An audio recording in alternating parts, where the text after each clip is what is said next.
taxing. It sucks, but my coworkers were okay. Like, we would drink beer all fucking day. You know, we'd pull up with like a 12-pack of something. It would be like a kid on Christmas. It was like the funniest shit.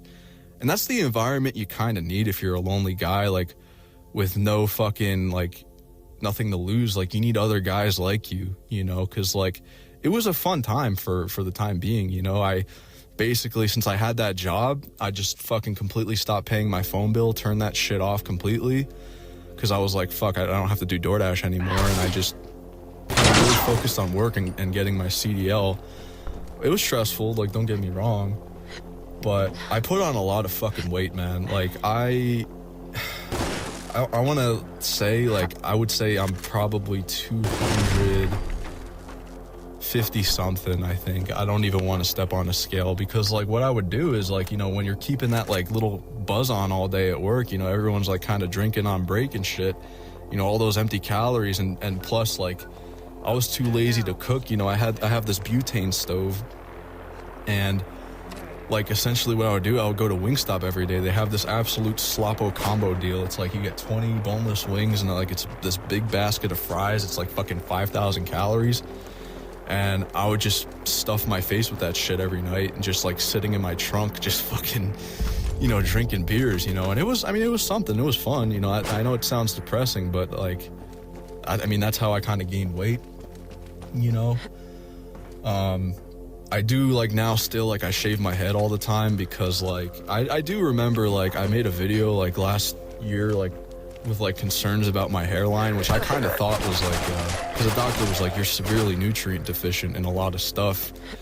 And I was like, okay, maybe that explains why my hair's falling out. But, like, at that time, too, like, I was trying to fucking looks max, Jesus Christ. Just being a fucking idiot, bro, because, like, I don't care about, like, the way I look now. Like, at this point, I just want to look as defeated as possible so people don't fuck with me, man. Like, I've had some crazy shit happen to me. I had a fucking gun pulled on me back in February. In, like, the beginning of February, this fucking, oh my god, this shit was so bad. This is another reason why I quit drinking, because that could have easily been avoided, by the way. But I was fucking hammered. My fight or flight response was completely turned off. And this guy, like, they were trying to get my pin out of my fucking, like, out of my card, and I kept giving them the wrong pin, and the guy, he's like, open your mouth, and he literally puts the I swear to God, puts the fucking gun in my mouth, and I was just like, you know what, just fucking shoot me, dude, like, if we take all my shit, like, I don't give a fuck, like, I'm dead anyway, and anything could happen, like, they could have took my car, like, you don't know, dude. Like, people are fucking goddamn nuts and malicious nowadays. That's why, like, I stay away from people. I avoid people like the plague. I can't trust anybody. Like, I stay clear of fucking drama. I don't, like, you do you, you know, like, I don't trust a soul now. You know, so, like, that happened, and one of the guys was like, let's just go, you know. And it didn't even, like, hit me until, like, the fucking next morning. Like, I think about that shit all the time. I'm like, holy fuck, because I know people say, like, this shit, like, this corny shit, like, oh, if you act crazy, bro, people won't shoot you. Like, you'll see it in the movies, like, they'll act all crazy, the main character, if they get a gun pulled on them. Like, no, they will blow your hairline off. They will blow your bald spot off. They don't give a fuck. People are malicious and fucking crazy now, you know? So yeah, I mean, fuck, and that's another reason why I quit the internet. Like, it's just not even worth it. Like, people are fucking malicious. I just, you know, I'd rather just have a peaceful, like, normal, stress-free fucking life away from, like, fucking drama and shit, you know? Like, I never wanted anything out of this channel. I really didn't. I just wanted a place to vent, because, yeah, like, just being told to shut the fuck up my whole life and not having a fucking support system, just, like, you go crazy, man, you know? So that's kind of why I opened up this channel in the first place, to, you know, like, just, yeah, have a place to vent and, like, help you guys out, you know? I'd rather have a small niche community of, like, you know, guys who are struggling to just, like, relate. That's literally just it, you know? But, yeah, man, like, that shit was fucking scary. I also, too, I remember when I was driving to Iowa as well, I was in Virginia, and I was followed to my car by these people. It was like late at night, and I was at 7-Eleven. I got this Brazilian bold coffee, which is, that shit's like literal crack, man. Like, I swear to God, like that shit will keep you up for days, you know. If you're ever near a 7-Eleven and you have that coffee available, it's like crack, bro. But I remember too, like, I had this uneasy feeling. I knew I wasn't in like the best area, and I just had this weird feeling, you know. And especially too, I guess, you know, since I still have New York plates, right? Like, people are gonna be like, oh, this guy's fucking, he don't know shit here. He doesn't know anything, you know. He's not a fucking resident here.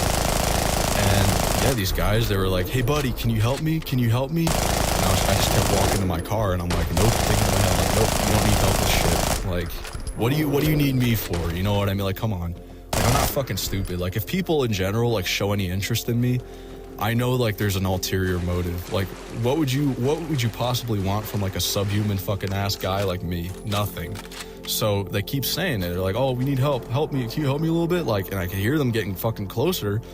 So when I got to my car, I just locked it immediately, and the guy, like, right as I fucking locked it, tries to open the fucking door, and just starts like slapping the window, hey buddy, and like someone stood in front of my car, so I just drove off, you know. And the guy just like kind of like stepped to his right, and I was like, fuck, like, I needed a fucking drink after that one, dude. Holy fuck.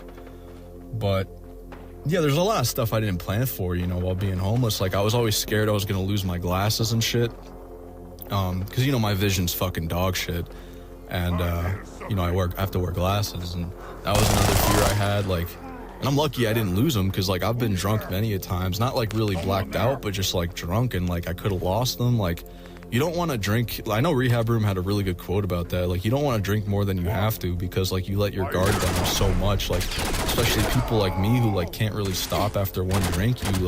You don't know what kind of drunk you're gonna get. Like, when I'm completely sober, I'm down to earth. I don't care about like socializing. I don't want to talk to nobody. But like when I'm drunk, like sometimes I'll get like real fucking manic, and like either like you don't know what kind of drunk you're gonna get. It's like Jekyll and Hyde, like, swear to God. But yeah, that's another reason like why I stopped drinking. Like, so many things could have happened to me, you know. I'm kind of grateful and lucky for that, you know, because yeah, it really just has not been fucking easy for me. Things are kind of good now, and like I still think like, should I even like, what would even be the point of getting an apartment? Because like, you know, I'll find like a nice neighborhood to like basically sleep behind, and you know, like it just like I'll find like different spots. It's like kind of like a system I have. Like, you don't want like too many cars, but like you don't want like fucking none, if that makes sense. Like, you don't want to draw attention to yourself. Like, you don't want to let anybody know you're homeless and like living in your vehicle. What else? Oh yeah, I had this pretty good spot. It was like this 7-Eleven, and there's like these 2 vacant lots in like this strip mall, and like behind it was like this kind of like a little cul-de-sac, and there was like a bunch of trees and shit. It was like really well hidden, and I would just park my fucking car there, and I literally slept there for a month, no problems. Until like one of the owners of the 7-Eleven was like, what are you doing? You know, like, what are you doing? So I just kind of like had to find a new spot. But like when things are like when you're in your comfort zone and shit, like it gets easier. Like, it's really hard doing new things for me, like, for sure. Like, I will say that, but yeah, man, like a lot of shit happened. Like, especially, you know, when I got sick, especially when I got a physical. I want to make a video on this too. I got diagnosed with a disorder called Klinefelter syndrome. It's like a hormonal imbalance, and it explained a lot in my life, honestly. Like the delayed puberty. I had really, really delayed puberty. I used to talk about that a lot, and that was probably part of the reason why I got picked on, you know, being the only, you know, fucking redheaded kid with like because I remember like just one day randomly I just had like this fucking growth spurt. It was like my senior year. I didn't have like any facial hair at all, no armpit hair, nothing. And just one day I just had puberty, you know, like that, like really delayed. And when I was like looking up all the shit from that, like the, what's it called? Like the symptoms of it, I'm like, this really explains a lot, like, you know, why I was picked on so much and why, you know, shit's been hard for me. I'm not using that as an excuse or anything, but like it just kind of like put 2 and 2 together, especially like the thing too, like I thought the doctor was fucking scamming me because you know, I had a cancer scare back in 2021. This guy thought I had some blood cancer because a marker in my blood showed something, and I was like, fuck, do I have cancer? And then, like, you know, running a bunch of tests, just like running up the insurance. I remember me and my mom were like, what the fuck? Like, why do we keep like doing this if it isn't cancer? You know what I mean? And I thought this guy, like, I literally took my shirt off and the dude goes, I think you have Klinefelter syndrome. And I'm like, what the fuck are you, like, I didn't even know what that was. I was like, what the fuck are you talking about? And then he was talking about how, you know, he could give me there's this place I could go to get a free consultation for, you know, to get my testosterone levels checked. And then, like, if my testosterone levels were low, which they were dangerously fucking low. And the only reason I did that too was because, like, I know, like, those MGTOW, like, red pill copers, they'll fucking say all the time, like, oh, the reason why you guys are so depressed is because, you know, your testosterone levels are low. And honestly, yeah. I mean, holy shit, like, the guy was, you know, after my testosterone levels came back, he gave me like another test and he's like, yeah, you have it. And, you know, he told me this clinic to go to. I get these testosterone vials every week. You know, which, I mean, it's a pain in the ass doing. I hate doing it, you know. Like, there's a woman that does it for me, like, when I go there, and then I have to do it myself. But I'm telling you, within 2 weeks, this guy was saying, like, oh, within a few months, you're going to see your quality of life improve. I'm telling you, I don't know if it's placebo or what, but I had, like, so much more fucking energy. I'm like, holy shit, man. You know, I just couldn't believe it. You know, I was just like, wow. But yeah, like, even setting up doctor's appointments, yeah, like, because my mom would always do that for me. Like, I had to learn how to do that shit. They thought I was a fucking idiot for not being able to fill out the paperwork and, like, asking a bunch of questions. This video is kind of getting long, so I kind of want to wrap it up, but yeah, like, I don't know, I've just been through, like, a lot of stuff. You know, I haven't even covered, like, a fraction of it. But yeah, that was a surprise to me. It's not like, it's not life-threatening, you know, what I have at all, but, you know, it's just something I got to deal with for the rest of my life. And you know, the thing is too, like, I always ask myself, like, every day, like, what's the end goal for me? Like, what's gonna actually, because, you know, just like the mediocrity and boredom, especially since I don't drink anymore, like, I'll just fucking come back to my car, like, right after I fucking finish up work, and I'll just sit there and just, that's it. Like, I'll just sit there and stare. Like, I just have to find, like, new copes and shit, because, like, I know I'll never have a normal life, unfortunately. Like, I'll never have friends and family and shit like that, a relationship, because I just cannot get close to people, because they always end up, like, turning on me, you know, in some way. Like, I do want a family one day, don't get me wrong. I know that sounds, like, corny, because it's like, well, I don't want to have a son, you know, especially since I have Klinefelter. Supposedly, like, you have, like, infertility issues. But I don't know, because, like, there's people, like, I've researched it a lot. Apparently, it's not, like, you could still have kids if you have Klinefelters. It's just, like, your sperm quality is, like, a lot lower. It's just more difficult. But I don't want, like, to have a son instead of, you know, the doctor, when the fucking kid pops out, I don't, instead of him saying, you know, is it a boy, you know, it's a girl, it's a boy, he's going to say it's over, you know. And then I don't want my son to go through everything I went through, you know, because, like, there's a lot of shit in my head that just repeats on a loop 24/7. Like, I wouldn't doubt if I have, like, severe PTSD. I really wouldn't, you know. And that's the thing too. Like, I love working because it gets my mind off shit. And especially, you know, my partner, like, he's pretty cool. You know, he's he's just as defeated and slopped as me. You know, he's like a few years older than me. And, you know, he's overweight and shit. He's not bald though, like me, but I don't know, I find it funny. And another thing I was thinking about too, you know, like, the first, like, 2 months since I shower at Planet Fitness, I would just fucking get a razor and just shave my head, like, I don't know, like, once a month or, like, every few weeks, just to maintain it, you know, because, like, yeah, I don't know, I did want to, like, try and get the mushroom, like, haircut over the summer, but yeah, it looked like shit. I ended up looking like a fucking Ginger Jonah Hill off of Superbad. And the guy, like, one of the fucking guys was like, did you shave your pubes in here? And because, like, all the fucking, the hairs are, like, all over the fucking floor, like, these microscopic hairs. And I was like, no. It was just, I don't know, it was just like funny as fuck. I was like, oh shit, you know?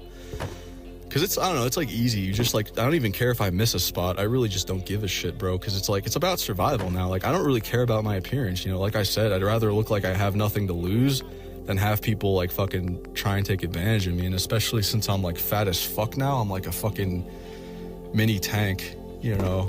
Like I just, and like I'm relatively tall. I'm 5'11" and a half. So yeah, I don't know. People don't really bother me much, you know, anymore. You know, I got 2 phones. I don't have to answer them ever, you know, unless it's like, cause I have a work phone. That's the only phone I answer. I don't talk to like any of my friends or family anymore. It's been fucking months, and like it's more peaceful that way. It works for me. And like unfortunately, like I have to live my life like this, you know, because you can't all have fucking sunshine and rainbows, you know. You gotta fucking come to reality, the fact that like there's no blue-pilled happy ending for most guys, and you just have to kind of come to terms and acceptance and make the fucking best out of it, you know what I mean?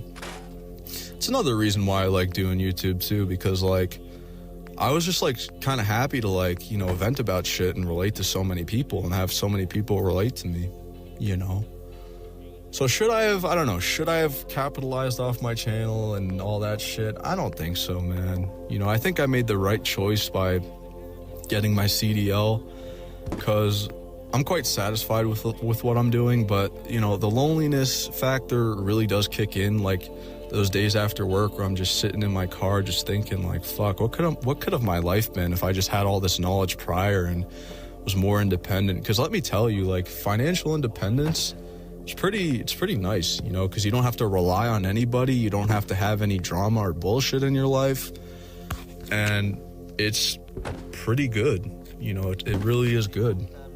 So like, you know, the message I have to you young guys out there who just don't fucking, you know, like you're my age, you don't know what the fuck you're doing in life, and maybe you got a bullshit, you know, degree that you can't find work in because like just, I don't know why the fuck it's so hard to find jobs. Like just go into a trade, you know, construction hires anybody. You know, I remember my fucking boss saying like, I don't know why, you know, he's like, oh, your generation doesn't want to work anymore. I'm glad, you know, to have you here and shit. I need a young guy to fucking, you know, I know you're strong and da-da-da-da-da-da. So, you know, that was pretty cool. And he even told me too, he's like, yo, if you fucking, for like a month or like a month or two, like you could go get like a certification to operate like heavy machinery. He's like, if you do that, you could be making fucking 6 figures, you know, for my company instead of what you're making now. And I'm like, why don't most guys do this? I mean, I kind of know why, because like, yeah, no one wants to do these like subhuman shit jobs. That's why the subhumans do them. But I feel like I kind of knew what I had to do with my life to like make it better. I mean, I wouldn't say like it's good now. Like I'm like under a lot of stress too. But like, yeah, at least I'm like financially independent and I don't have to like rely on anybody, and I'm kind of like secure in my job right now and shit. So, I mean, yeah, like, I don't know, that's like about it, you know. I don't know, I just like want to move past like all this shit, and like anyone from my personal life, like I don't have anything against you. Like I have no ill will or like hatred towards you at all. You know, and for like any friends, like I apologize like if I ever did anything to you, and like vice versa, I forgive you, man. Like I just want to move past shit and just fucking live my life, you know. Maybe one day, you know, I'll reconnect with like my family and shit, because you know, when I did break my feet, I was fucking you know, with my cousin for a bit, and that's when I found out one of my uncles died. You know, like my family, you know, I don't know what happened. Like when I turned 24, like I just feel so old now, and I look old too. Like I'm looking like shit nowadays, and I just don't give a fuck, man. Like my face is always swollen and puffy. Like I look like fucking Nikocado Avocado, like when he was overweight, you know. And I know I can lose weight. I don't know. I just don't want to, man, at this point. Like I've been through it so much where I've been like, because this isn't the first time that I've been this big. Like I was really fat in high school and middle school up until like the end where I had this growth spurt. It just kind of like, I just kind of evened out a little bit. But I know I can do it. Like I'm fully capable. It's just really hard to stick to like diets and shit like that, you know. Because when you eat low calorie, you're just so fatigued. And since I have to like focus and like be on the road and shit, like, you know, I don't want to like fucking be brain dead. You know, I need to like stay alert and awake and shit in my surroundings. So yeah, man, I mean, I don't really, there's like more stuff I kind of want to talk about, but like that'll probably be for another time. You might not hear from me for months, who knows, but I also want to say thank you, you know, to you guys fucking watching this shit who've supported me, because, you know, when I did initially leave, I was very shocked at the amount of people that actually like really missed me. That was actually nice, and like all the tribute videos and shit, that was really nice, you know. And I'm grateful for every one of you guys, and just thanks for watching, you know.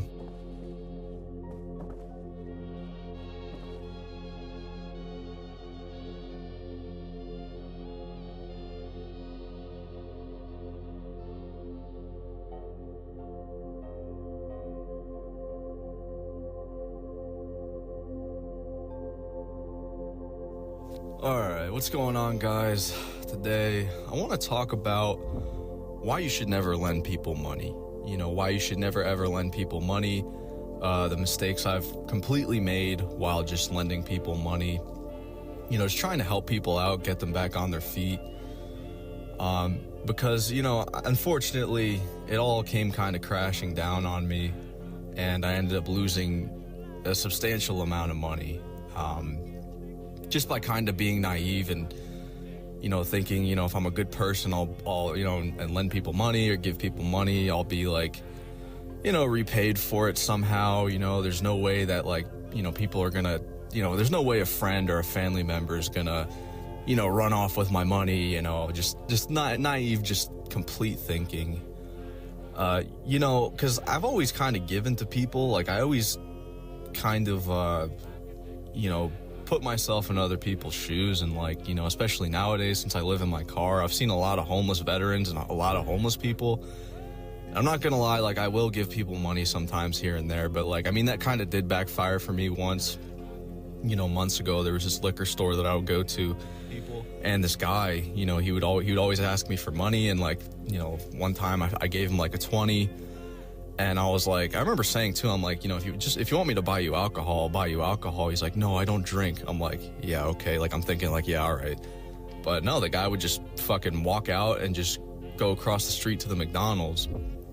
And since I would go to that store a lot, I just kind of felt like I had to give him money. You know, he would just ask, and I just, you know, I was like, oh, fuck, you know, I'm making the same mistake again. And I do remember asking him too, I'm like, why do you, you know, hang out at the liquor store when you don't drink? He's like, well, because, you know, most people who go to liquor stores, they spend cash, they don't really use their card. And I was like, all right, I guess that's smart. But like after a while, I just kind of stopped going there, because I'm like, you know, I'm going to see this guy and he's going to ask for money, and then I'm going to feel bad if I say no, and he's going to get all fucking pissed off and all that shit. So I just like stopped going there. But, you know, it really sucked too, because like just the amount of cluelessness I kind of had, like, you know, I remember this was like maybe like 2 years ago. I had, you know, for the first time in my life, lived with my father.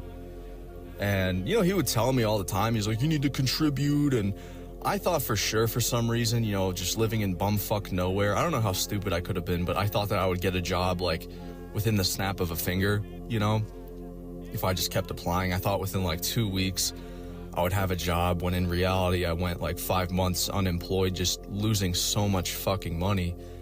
And it all kind of started out as like an innocent thing, like me just saying like to my grandmother, who, you know, unfortunately passed away, I would tell her like, you know, I'd be like, oh, you know, I could go to the store and, you know, get you some cigarettes and some fucking beer and shit and twisted teas, because she liked those. And I would, you know, it got to a point where I was wasting maybe like $100 a day, you know, easy. You know, my dad would be like, oh boy, can you go out and run some errands, and, you know, all that type of shit.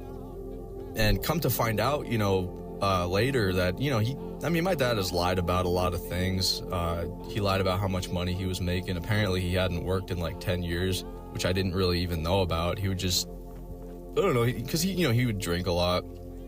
and just tell me a bunch of shit like, oh, I'm making $500,000 a year, buddy. Oh, you know, oh, I got cancer. And then 2 days later, like, oh, no, I don't have cancer. Oh, like, just, you know, you can't really rely on addicts. I mean, I learned that the hard way, especially, you know, don't give money to an addict. I'll talk about that in a bit. That's what kind of, like, ruined my life, essentially. But, you know, it started out as that. You know, I would go out, I would run errands, you know, because my dad, you know, he didn't want to fucking, you know, I didn't want him to drive drunk, you know what I mean? And, you know, living in bumfuck nowhere in the middle of Georgia in this, like, fucking trailer fucking house, which you can't, it's funny, too, because you can't even find this shit on Google Earth. You know, like, it's not even, like, no one ever goes out there that far. So, not only was I wasting a ton of money on gas and, like, groceries and, like, beers and cigarettes, you know, I was just getting depressed, you know, like, I couldn't find work. No one was hiring me at all. And I went through about maybe like close to 10 grand in that 5-month period. Because, you know, I had worked at this warehouse previously and I had saved up a lot of money. I was doing a lot of overtime. I was working pretty much like every day. I would have like one day off a week. And I made a lot of fucking money, saved up a lot of fucking money. And I was just like, okay, well, I could spend some here and there. I'll find a job soon enough. And it never happened until the very end where, you know, I ended up working at this bookstore. I only worked like, I don't know, like 2 days. It was for like $9 an hour. It was shit pay. Like I would have never survived down there, you know. But I remember like my dad was flipping out. He's like, $9 a fucking hour? No, my God, you're never gonna fucking make it. What the fuck you gonna buy with that? And I'll never forget this shit too. Like he literally was just, he was on the floor. Like, you know when you're on fire, they tell you to stop, drop, and roll? He was fucking stop, drop, and rolling. Like, he was like, oh my God, what the fuck? Oh my God, that's fucking loser shit. Get a real job. Just like, I'm just like standing above him, just looking at him, just stop, drop, and rolling on the floor. Just like flipping out over this shit. I can patch you up if and he got up, you know, just like all angry, screaming at me. He's like, I think you need to go back to New York City with your mother and find a job there. This isn't working out. This isn't working out. And I left like that with absolutely zero fucking progress in my life and minus like 10 grand. Cause like I had saved up about like 30 grand, you know, from that job. And the smart thing for me to like, that I should have done honestly at that time would probably have been to just, I don't know, move to like a different state. Cause like, dude, New York City, you're paying like $4 grand a month for a shithole studio apartment. I don't know how people survive in the city. I really just don't. But I should have just fucking moved somewhere, got like a really cheap apartment with that amount of money, and just like looked for jobs like that way in like an actual normal place, not like in the middle of bumfuck nowhere like Hillbilly Central where everyone drinks and smokes fucking cigarettes, you know. Cause like I would get sick all the time over there. I had this mattress on the floor. They never turned the lights on at all ever because they didn't want to waste like any money and all that shit. It was like just poverty living, you know, and I just didn't like it. You know, it sucked. I mean, it was cool at first. It was like a new experience, a new environment. Cause I mean, if you didn't know, like I pretty much grew up in the middle of nowhere for like the first 10 years of my life, like just bumfuck nowhere. And that's before I went to the city, you know, and yeah, like I thought it was cool at first, and then, you know, minus like 10 grand later, I just went home defeated to like the same exact, you know, place I was pretty much in, you know, just with like zero fucking progress made, just complete wasted time. You know, if I could go back, I probably just would have gotten an apartment and wouldn't have even like wasted my time with that at all, you know, because I don't know, like the thing is too, like I want to talk about this shit too. This was I think this was like kind of like around when I came back. I started talking to like, you know, some of my old friends again. And my one friend, you know, I used to call him my wingman. He moved out with his girlfriend and shit. He had massive credit card debt because he took out like so much in student loans. Like, I'm not even kidding. Like the dude owed like almost like $250,000 in fucking student loans. Like, that's how much. He did a 5-year degree, and he was trying to get an apartment with his girlfriend at the time.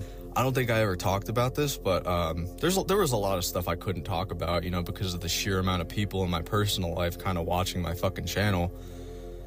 But, you know, so essentially he was in credit card debt, like massive debt. He needed like $700. He's like, bro, please, you know, I need $700. Like, I'll pay you back, bro. I promise to God I'll pay you back. He's like, you know, I wouldn't do you dirty like that. And I believed it too, because I knew this guy since like middle school, you know. I grew up with this guy. And, you know, this was around like maybe this time like last year.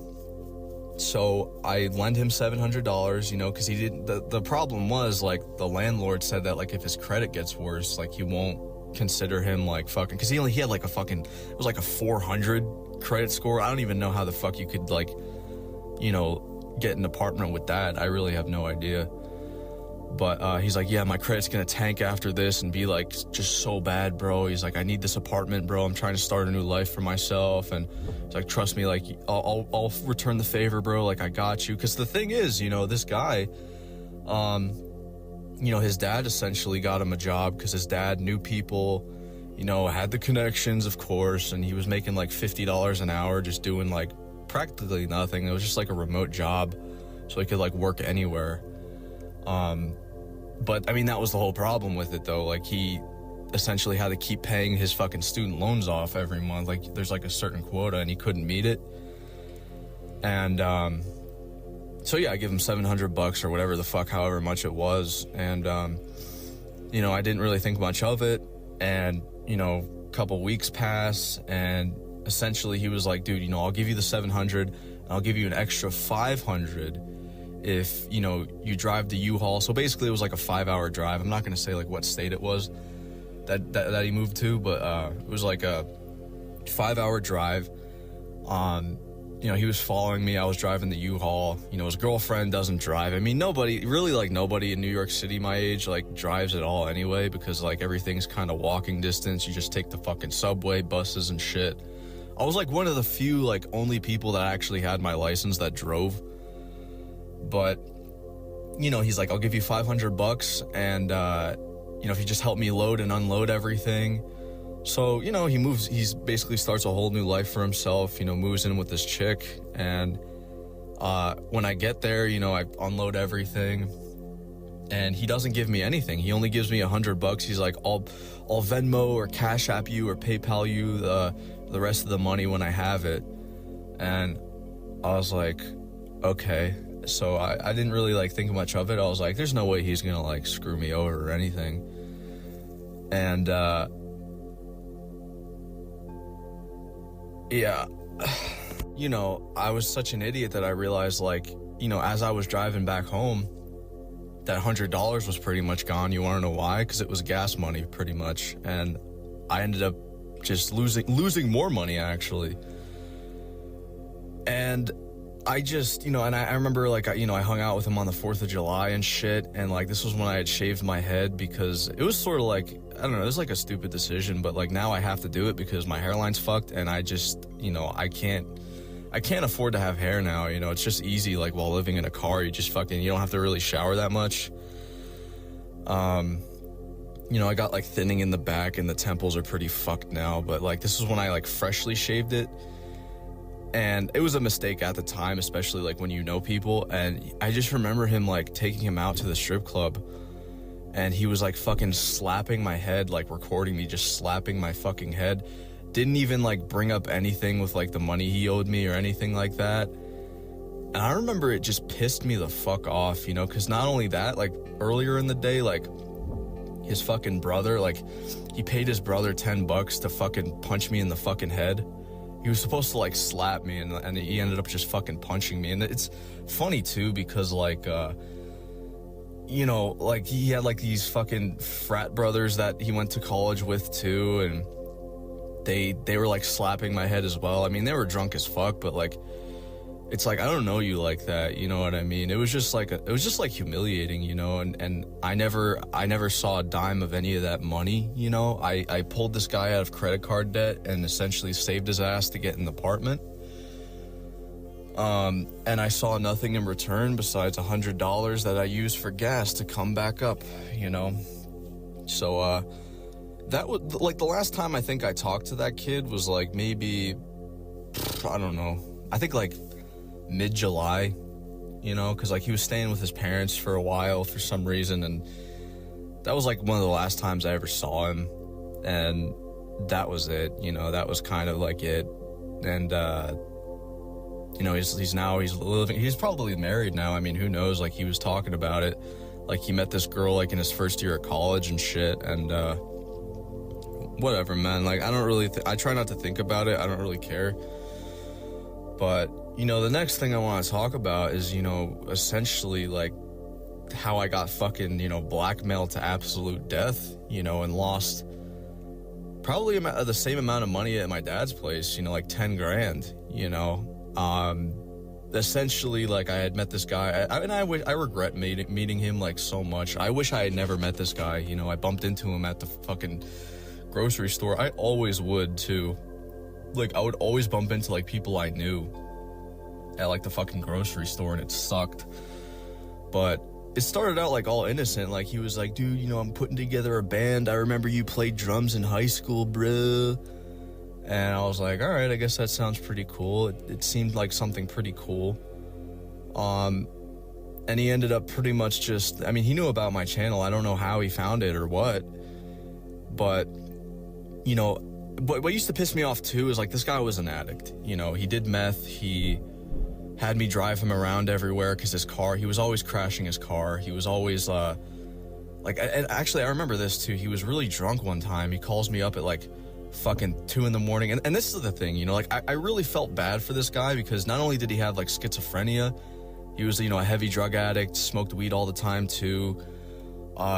He was always getting kicked out. He would live in his car like every now and then and sleep in his car, and I really empathized with him. I felt really bad for him. So that's kind of, you know, what started me, like, first off, like lending him money and giving him money because he couldn't work, he didn't work, and it started like this domino effect of just bullshit, you know. Never trust an addict, you know, never lend money to an addict especially.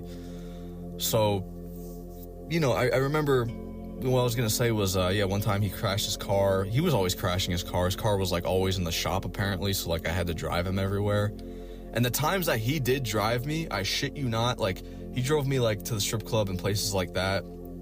And every time I got into the car, he would always say, he'd be like, bro, I'm low on gas. Do you have gas money? Like, we'd be halfway there and I'd look at the fucking meter. It would be like a millimeter, like a hair follicle away from just fucking going flat and just no gas in the car. And at that point, I'd be like, well, fuck, you know, now I have to give him fucking money for gas because the car's gonna fucking die. It was every time too, every single time. And I'm convinced he just hung out with me just for gas money. You know, some days, you know, because like he would see me, like he'd be like, oh, you want to go to the park, you want to do this? He'd be like, oh bro, I need like $20 for gas, look at my tank. And I'd be like, dude, like, come on, man.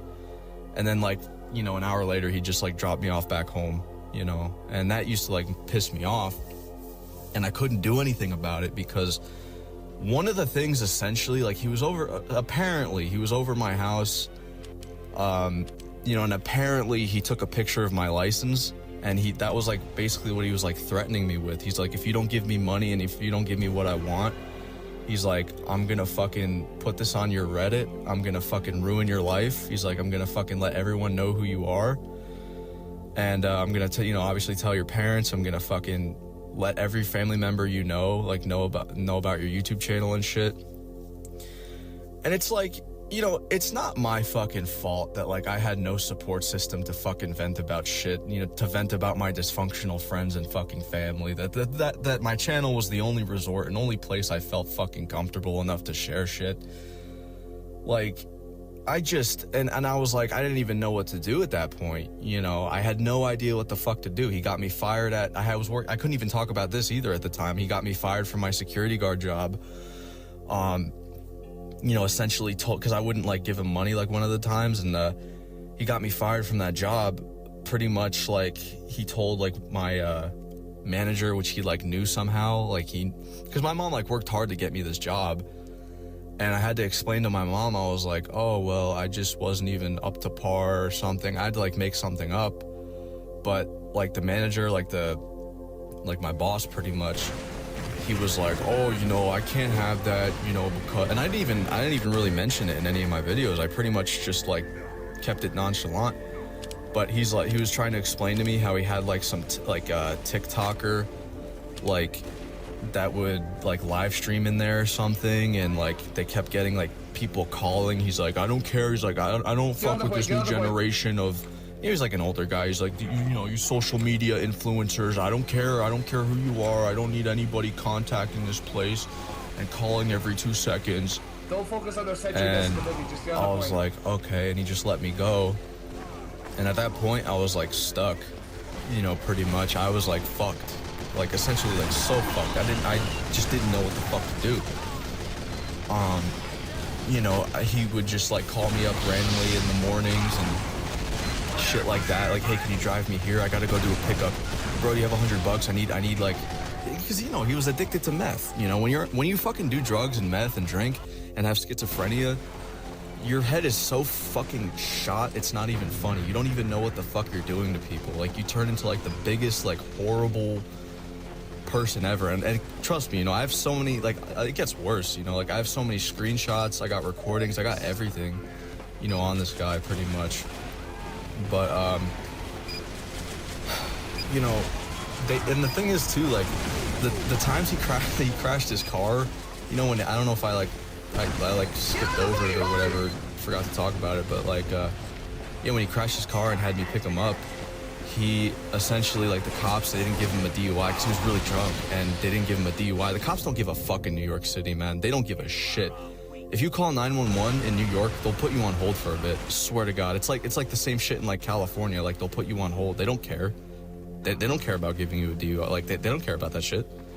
You know, the cops suck. They suck dick in New York City. They're terrible.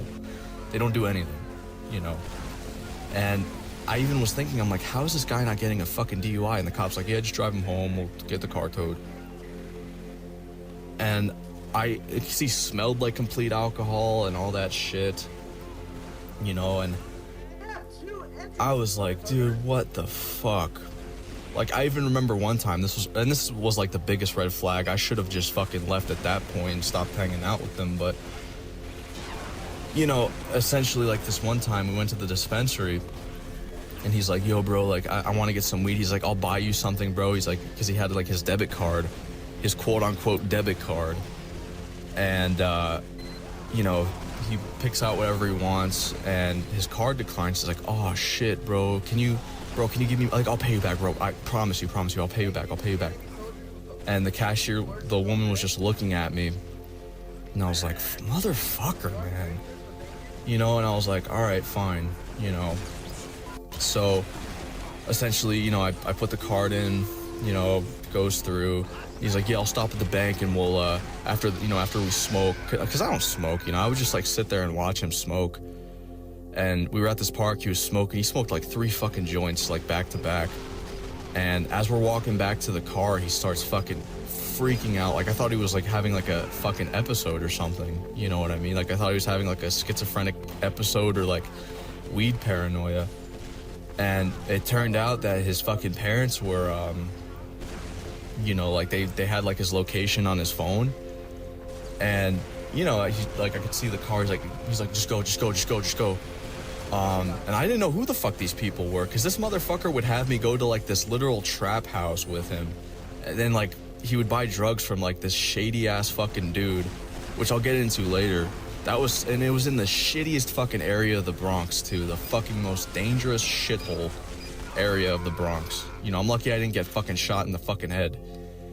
And anyway, what I was saying, so yeah, like the parents come, he's screaming, go, we gotta go. And, you know, I get in my car, I'm like, what? Like, what the fuck, what's going on? He's like, just drive now. And he's trying to put my car in reverse and like trying to like press the pedal with his hand.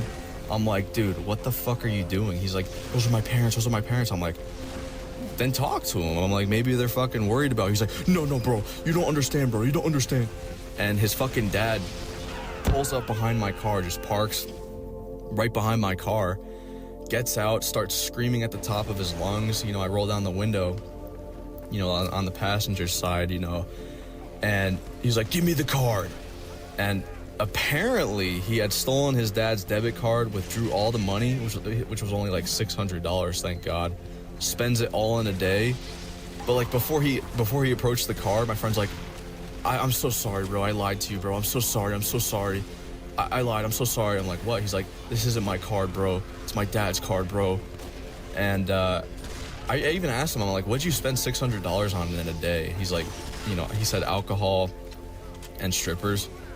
And I was like, okay. Like, what the fuck? But I remember his dad was like literal veins popping out of his fucking head. He was screaming at me too. He's like, you fucking junkie, you junkie piece of fucking shit. And I was like, what did I do? I don't know. I'm not involved in any of this fucking shit. What the fuck? So he gives his dad the card. His mom's sitting there all pissed off looking at me, flipped me off. And I was just like, what the fuck, dude? And they just drove off. And at this point, I'm like, I can't fucking do this shit anymore. And I couldn't talk about this on my channel or anything.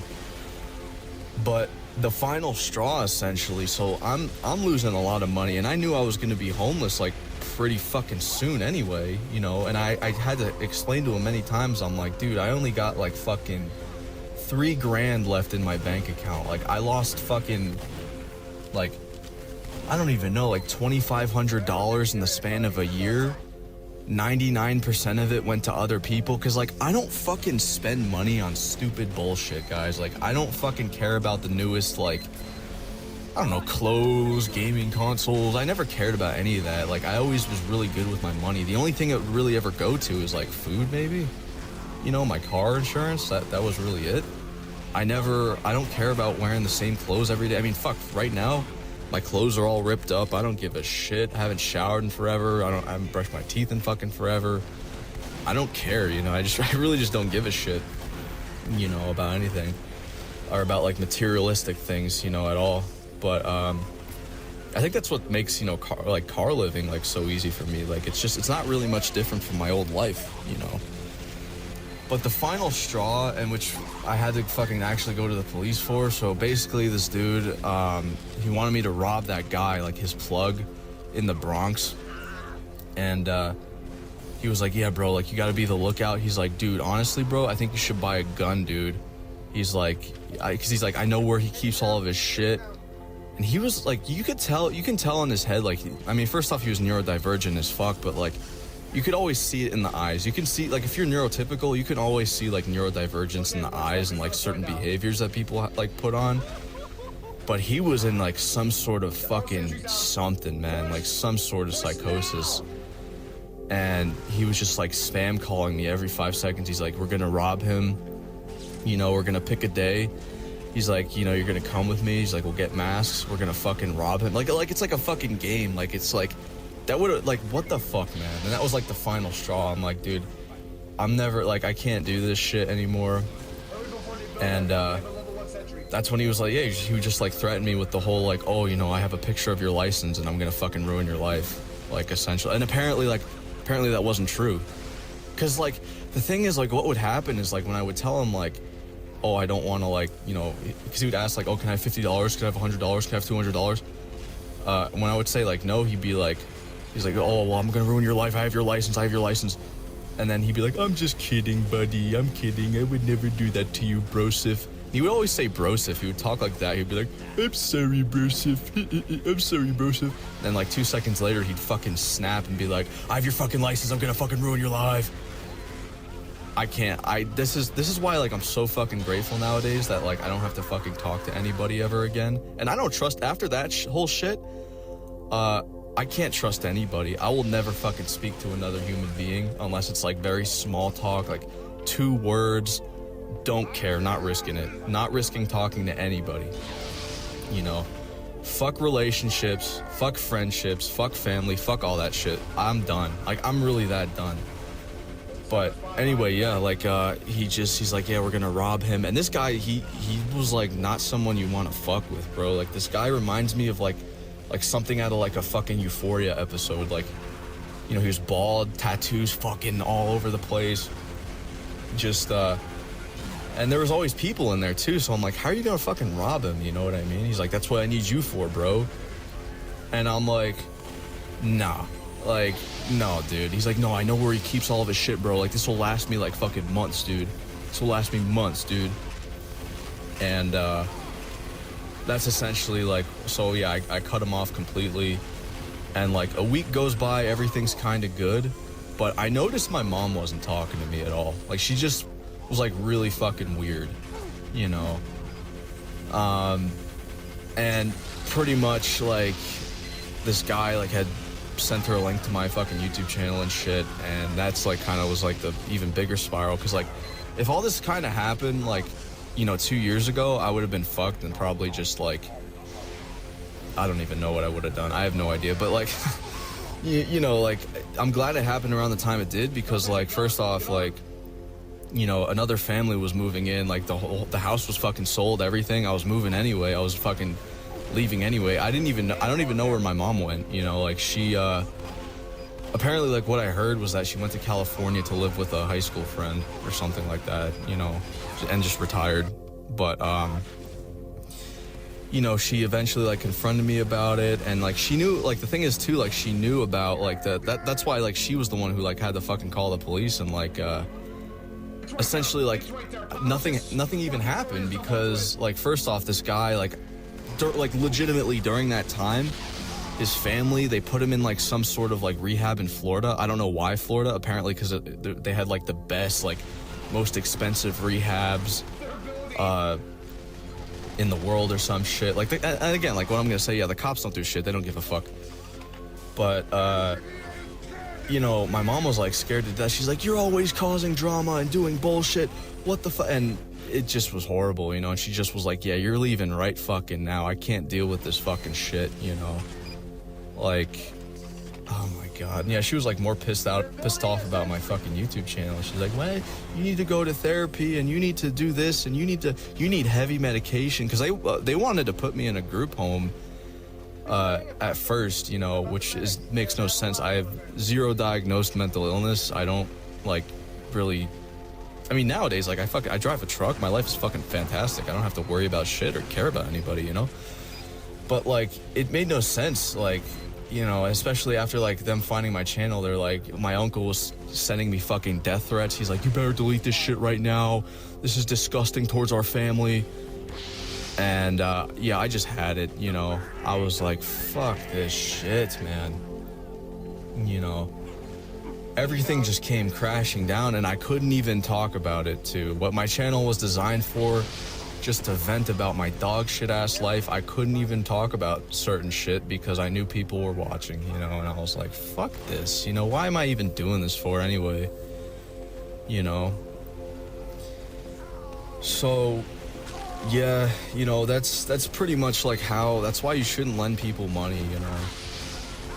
Like, even if he wasn't blackmailing me with my fucking YouTube channel, it would have been with something else. I'm almost positive of that, you know.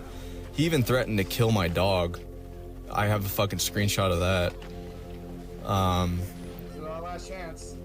But yeah, like, it's just, I'm so done with people, you know, and I don't have to fucking, that's why I changed my number too. I'm not fucking, like, you know, what the fuck? Why am I getting spam called by my fucking family members just saying the same shit over and over again? Oh, you gotta go to the hospital. You're fucking, you're clearly losing it. You're fucking sick in the head. And that's why I started drinking, you know, that, like, I can't even tell you, like, the amount of, like, I can't sleep at night because I think about all this shit. Like, it replays in my head 24/7, like that guy blackmailing me and all this shit. Like, it replays in my head all the time. Like, I really can't sleep, and like I have like really bad fucking panic attacks, or I used to. Now I'm like kind of, you know, like since I like completely left New York, no one knows where the fuck I am or what I'm doing.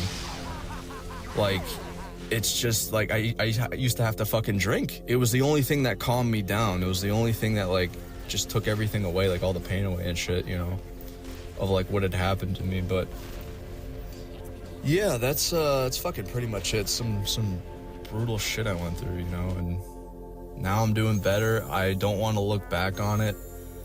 I don't want to like acknowledge these people or ever talk to them ever again, and that's final. Like, and this is the thing too. Like, apparently I think that guy from last I've heard, he's still in that fucking rehab.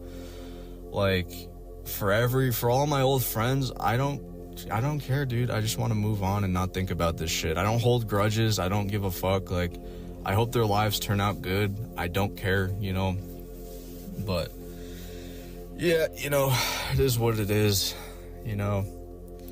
As my dad once said, you know, life is as good as it's gonna get, you know. So yeah, that's pretty much it for now.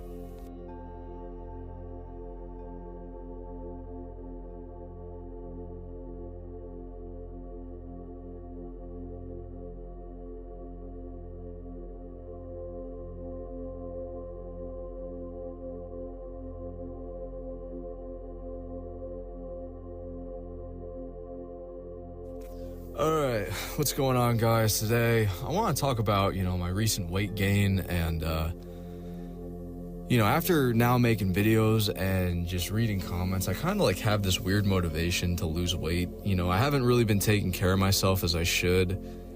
My hygiene's just been terrible. I just put on a lot of weight. I haven't really been taking care of myself at all, really. You know, it's kind of hard, like, when you live in a car, just, you know, I've never been the type of person to make my own meals, so I kind of resorted to like fast food, just like takeout. I've had like this new addiction of just going to Chinese buffets all the time, which I'll get into. But you know, I do have this butane stove, which it was like $40 at Walmart, and you know the cans are like you can get them at like the dollar store. But you know, I remember this one day, basically, like I was with my coworkers, I had my trunk open, we were like cooking stuff, like I was like making like instant coffee, I was like boiling water, all that shit. And this one guy was like, hey, can I cook oatmeal? And you know, he cooks his oatmeal and like there's like all this stuff left behind on the fucking pot. And I was like, all right, whatever. So like after work, I had to like clean it out. I had to go to a McDonald's bathroom to clean it out. That was actually not even a bad day too. Like that was actually kind of fun. You know, believe it or not, but this was like when I was working in construction, and like you know, like I think it was like last December.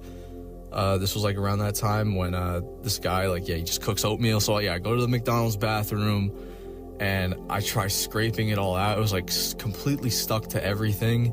I scraped it all up and clogged the sink in the McDonald's, and I was like, oh shit, you know, because usually like I have a bunch of ramen. That's pretty much like the only thing I'll cook, and like the only thing that I've, you know, like looking back on it, kind of like the only thing I've really ever eaten like in my childhood. I mean, I didn't have the best diet in the world. You know, I do remember like the first like 10 years of my life when my parents were together. You know, my dad was a hunter, he would fish, he was a mechanic. We lived in like the fucking middle of nowhere because you know, I was originally born in New York City, but after 9/11, my mom was like, it's not safe here, we gotta leave, and so we ended up just going to like my father's roots. And from my like childhood, I just remember like, you know, he would just have like his fucking friends over, they'd be drinking beer, shooting shotguns. I think like the earliest memory I even have of like my dad is like, I remember I was like a little kid, and he was shooting his shotgun into the air, and I remember like holding my ears and like coming up to him, and I was like, you know, Dad, like, what the fuck are you doing? And he goes, I think he was, I don't know, he was always drunk, but like, he was like, I'm just separating the clouds. And I just walked away. Like, like now that I think about it now, I'm like, what the, like, it's just like so weird. But, you know, he would essentially hunt. We would have like, we would usually just like eat meat. Like, it wasn't like bad at all. You know, like it was actually like high quality, good food. You know, he was a deer hunter. Like we would go to the butcher all the time, and like they would make me like these like sort of like beef jerky sticks out of it, which were really fucking good. But I didn't eat like shit, you know, growing up, you know, until my parents got divorced, which was like a complete disaster, you know, because like what you have to understand is, you know, it was just like very, you know, right back to New York City, you know, and, you know, living with my grandmother for like a year, not even like a few months before she was like, I can't take you and your kid. You guys are stressing me out. I'm going to go live somewhere else. Yeah, so pretty much like my mom had to work 3 jobs, and we didn't have like any money, you know, at all. So my diet consisted of legitimately just ramen noodles. You know, there was like this whole, I swear to God, this whole entire just wall of ramen noodles, just completely stacked. Because like back then, you know, like a decade ago, you could buy them in bulk. You get like, you know, the 12-pack ones, you buy them in bulk, you get like this massive discount, and it's just it's just like dirt. It's like prison food. You know, even in school, they had me in the free lunch program because, you know, I was poor. And even that, you know, when I would go to school, all you could ever choose from was like this. You would get like this greasy slice of like this half slice of pizza, and that was it. Or like a chicken patty that was like the size of like a White Castle burger, or like this like little small, like it was like a cheesesteak that was just covered in grease. And it always tasted like crap, you know, like the chicken patties, it was always like undercooked. The buns were always like rock hard. And then I remember like Obama, he made it so that like, oh, you have to get vegetables with your lunches, and no one ever ate that shit. They would give you like this little tiny cup of like 2 baby carrots or like 2 celery sticks. Like everyone would just launch them across the room. And, you know, at the time growing up, you know, throughout middle school and high school, pretty much, like my mom, she was always like a paranoid person as it was. So I wasn't allowed to use the stove. I wasn't allowed to, you know, use the oven. I could really only use the microwave. And ramen was the only thing I ever ate. I would eat like 4 to 5 packs a day, like right after school. And I was a big kid in school for sure. You know, like I always struggled with my weight, like after my parents got divorced, but like that was it. So I'd have like this terrible lunch, and then right after I would have like the just ramen. And I was such a fucking idiot that I, you know, cause you would put them in like these trays, throw them in the microwave for like 4 minutes. I would make 2 at a time. And for just some reason in my head, I thought that, you know, if I put 2 in for 8 minutes and I doubled the time, like that's how it worked, when that's just not how it worked at all. And I always wondered why it tasted terrible. It didn't even like click till like years later. I'm like, oh, this is what I have to do. You know, and like since my mom was working 3 jobs, she would usually just come home from work at like, you know, 10 p.m., 11 p.m. and just drop off like very lukewarm, like fast food, like, you know, Burger King. They used to have this deal back in the day. It was like for $3 you can get like a large soda, fries, nuggets, and like a small Whopper for $3, you know, if you had like the app or whatever. And I was eating like so many calories of just nothing pretty much. And the bad part about it too was, you know, my mom wouldn't let me play video games after school. She thought it would like fuck with my it was like messing with my education, when, you know, in reality, like it wouldn't have mattered. Like if you didn't know this, like I almost like didn't graduate high school. Like I had terrible grades. I couldn't pay attention with like anything at all. So she, you know, it would take like the controllers to work. I wouldn't be able to play video games. It literally wouldn't have made a difference. You know, I didn't have the internet at all. We couldn't afford a laptop or anything like that. I remember, you know, I got my first laptop when I went to college. For some reason, they're like, damn, you're poor. So they gave me a free laptop and $500 for just to spend on anything. So I just like kind of held on to it. But this was like, I couldn't, you know, when I would come home, I just essentially just fucking stared at a wall. You know, I couldn't do anything. I would come home after, you know, school, just being like completely tired, just eating ramen. Sometimes, you know, she would leave me like $20 to get like some pizza, like to order a pizza. Like she wouldn't let me leave the house. I don't know, she was just like very paranoid, you know. And I would just go to my room. I wouldn't even really do my homework. I would just go to my room and just stare at a wall every single day. You know, kids would fucking ride their bikes to my house and throw rocks at my fucking window. I swear to God, you know. And I even remember, I don't know why the fuck I did this. I have no idea. But like there was this like group of kids that like I kind of knew. Like I wouldn't say I was friends with them, but I guess since I was like so bored, for some reason I would leave my door open. They would come by like on their bikes, and I would hide somewhere in my house, and they would like try and find me. It was like the stupidest shit. And when they would find me, they would just leave. And I remember one of the days, like, because I had a dog, and he would piss and shit all over the house because my mom wouldn't let me, like, she was scared I was gonna fucking get robbed or whatever. So I would just be sitting in this house just cleaning up like shit and piss from my dog. And I remember this kid found like my dog's shit, and we had like this bowl of like mandarin oranges that were completely rotten. And he goes over, he takes one, he takes the dog shit, and I'm like hiding under the table like laughing. And I poke my head out, and he just he just throws this dog shit and mandarin orange at me and just fucking leaves. And that was, I think that was like the last time. It was only like a few times, like maybe like 10 times this happened. And like when I look back on it now, it's like, what the fuck was, like, what was even the point of that? You know, I think it's just because I was like so bored, you know, like I would literally, I just stare at a wall. Like I had no internet, I had no anything to really do, you know, I didn't watch TV or anything like that. And I would just eat this raw, almost like a prisoner. Like, how the fuck is this any, like, really different, you know? I would just walk home and just stare at a wall.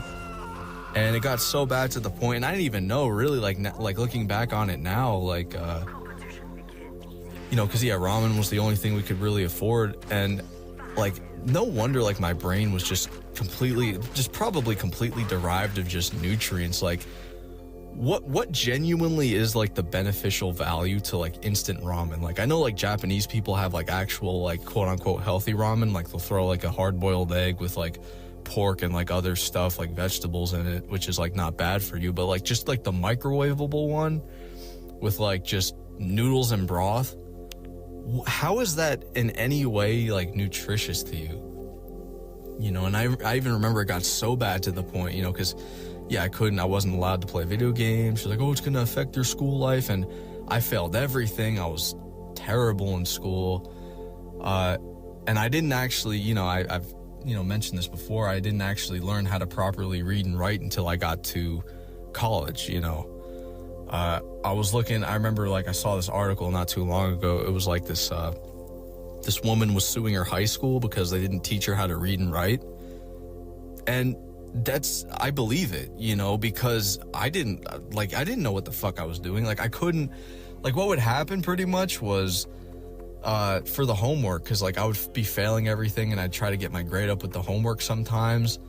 And what would happen was like during the end of class, I had this notebook and I would just write like whatever the teacher put on the wall. Like let's say it was like English class, they had like this whiteboard with like the Sharpie. They would write like Beowulf is the best, whatever, and just like write like a bunch of words, and I would just copy the letters onto the notebook, and they would give me homework, and like it could be like whatever question it was, like, oh, how did this happen in this? And I would just flip my notebook open to like something they said that day and just write it, just copy the letters onto like the question, even though it's completely unrelated. And you know, most teachers don't give a fuck anyway. They just want to see if you completed it. But like it was like so bad for math class, you know, like I had, you know, this woman up my ass all the time because like I would just copy down like the was it not even the equations, but like just like random problems. I would just copy them down from like the bulletin board, not even the equation.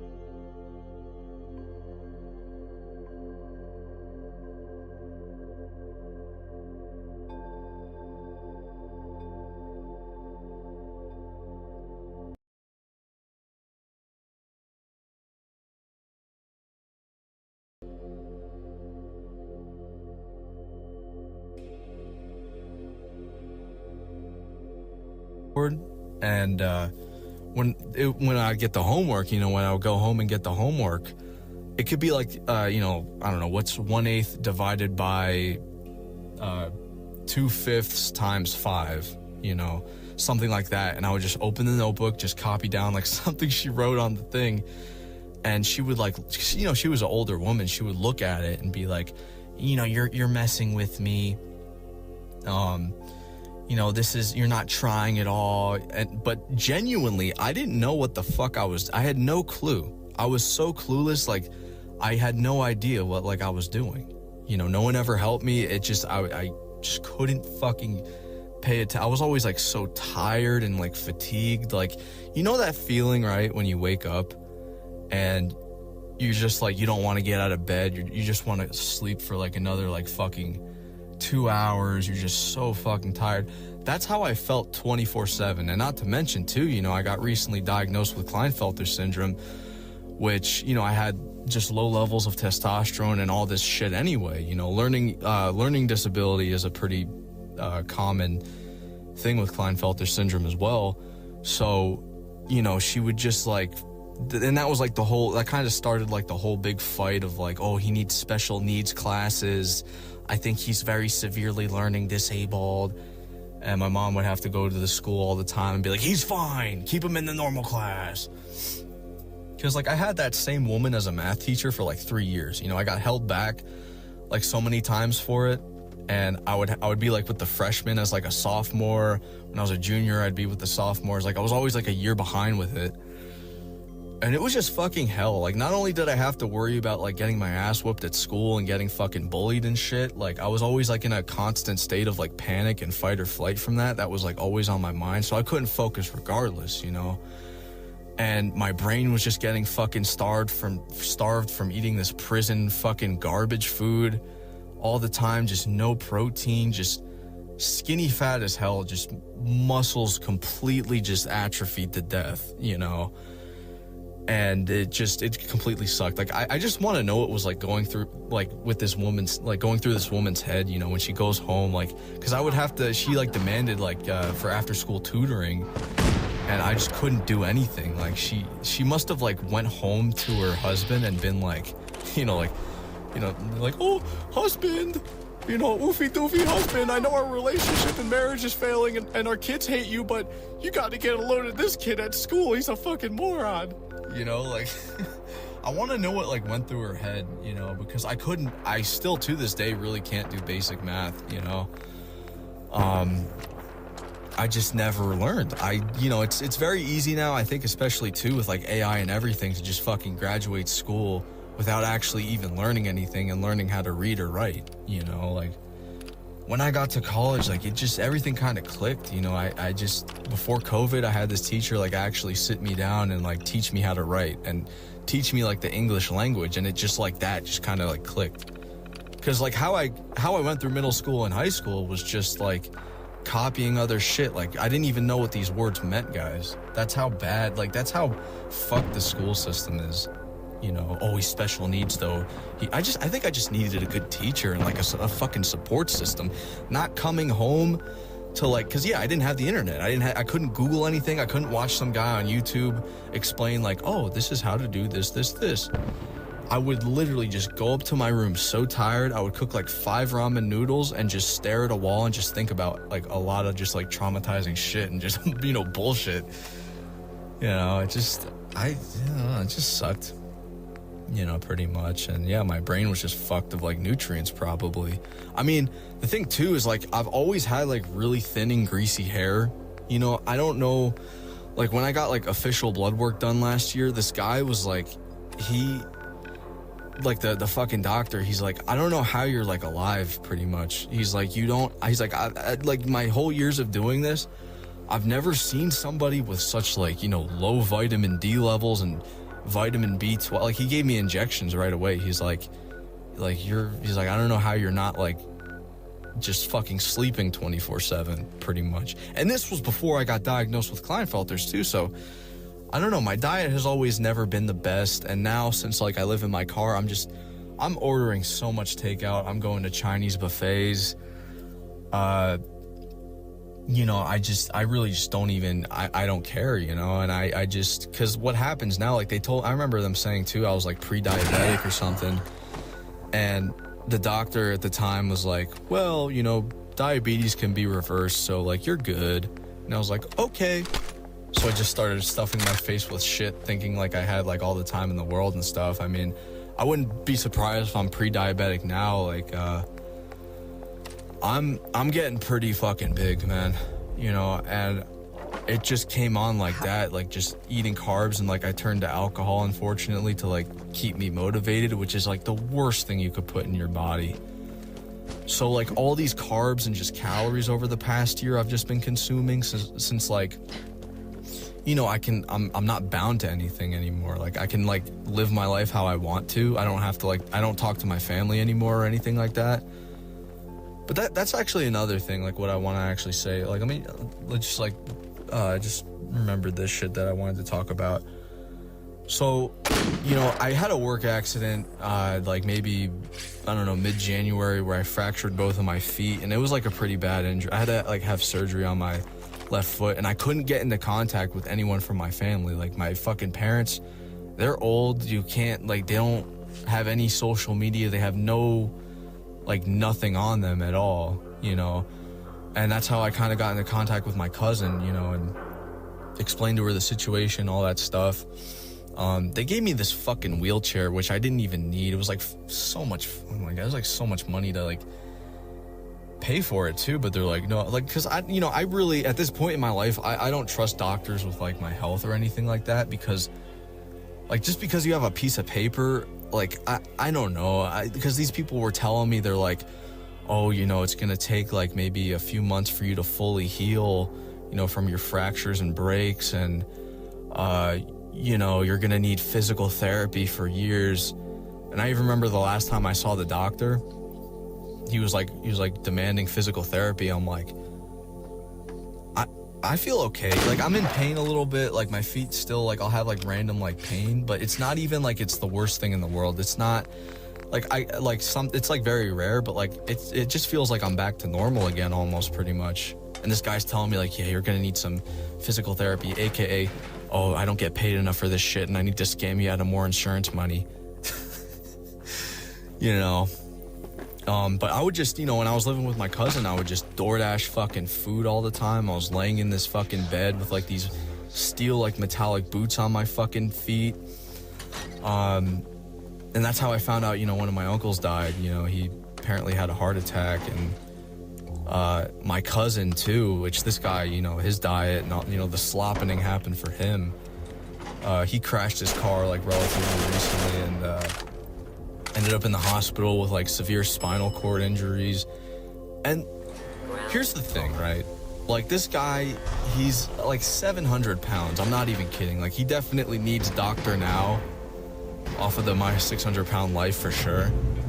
But he, like, I just remember like first off, like, back in the day, he wasn't like really, because he's a tall guy, you know, he's like one of the tallest people in my family. He's like 6'2". You know, he's ginger like me. He kind of, I mean, nowadays, you know, I mean, he just can't stop eating, you know?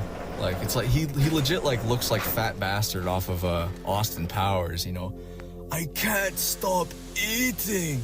Like, that shit. Like, he has, like, the mutton chops, too, and everything, you know? And he's a redhead, so it's just, like, kind of comical, but, you know, he crashes his car, has to have all these surgeries, and, you know, my cousin's telling me this, and she's like, yeah, this is the fourth, car he's totaled in the past decade. And I'm like, why the fuck is he driving then? She's like, oh, well, you know, his weight, he can't fit in the car properly, and since, you know, the weight like presses against his like rib cage and his lungs and his heart, so it like makes it so like he can't breathe, and he usually like passes out while driving and just crashes it into a wall. And I'm like, what the fuck? Because my uncle, he'll just buy him a new car. You know, my uncle's a beta buck, so he'll just buy, he did that every single time, you know, apparently. Just when he crashes a car and totals it, my uncle just buys him a new one and just gets him back on the road somehow. Like, how do people, like, how does law enforcement not be like, yeah, this guy, we need to take his fucking license away? You know what I mean? Like, I mean, I've heard, you know, obviously you know about drunk driving. I've never heard about slop driving before. I mean, what the fuck? Like, you're passing out because of your weight behind the wheel and just swerving off of the road? And that's like that, yeah, not the first time he's been in the hospital for stuff like this. And, like, I feel, like, bad for him. I'm kind of worried because it's like, you have to fucking lose weight at that point, you know? And his wife, like, kind of enables him. I mean, for fuck's sake, you know, their son, I mean, I remember this from, like, you know, a decade ago, or, like, I think I was, like, maybe 11 years old, 11, 12 years old. We were at, like, this family gathering, and, you know, his wife got pregnant and she had a really bad cigarette addiction. She thought like she could quit when she couldn't. Like she just was addicted, you know, and ended up just smoking throughout the whole pregnancy, drinking a little bit. Like it was like, I remember seeing this. It just reminded me of something out of like a fucking comedy skit. Like this can't be real. Like she had a cigarette in one hand and wine in the other. My family's screaming at her like, stop drinking, stop smoking. You know, I mean, for my, you know, my dad, like my dad's side, my grandma, she fucking smoked and drank during my dad's pregnancy, and he turned out fine. Okay, that's a lie, but you know, essentially, she fucking, you know, yeah, just smoked. She was drinking wine. She was saying it's healthy for me. Just eating like the worst food in the world. Like she has a weight problem too, unfortunately, you know. And you know, they had a son, and he's one of the, I assume he's a teenager now. I haven't seen him in like years, but he was born a very like over the years, and like my cousin was like in so denial over it. He's like, there's nothing wrong with my son. There's nothing wrong with him. He's fine. And my family was just trying to tell him like, no, he can't talk. He's like completely nonverbal. He's a nonverbal violent autistic. Like he'll punch holes in the wall. He can't, like, severely learning disabled, unfortunately, and all because this woman fucking decided to smoke and drink and just eat garbage the whole pregnancy. And I'll never forget this shit. This actually pisses me off. Like, she made it all about her. I remember, like, when they finally found out, they're like, yeah, he's got, like, autism, like, severe autism, you know, Asperger's, whatever. I remember her saying, like, she was like, it wouldn't have mattered if I drank or smoked. This is all a part of God's plan. God is just testing me. Excuse me. This would have probably happened anyway. And, yeah. So they eventually had another kid, and she completely stopped, you know, smoking and all that and drinking. And, you know, they had a daughter. She's fine, you know, just like neurotypical, normal.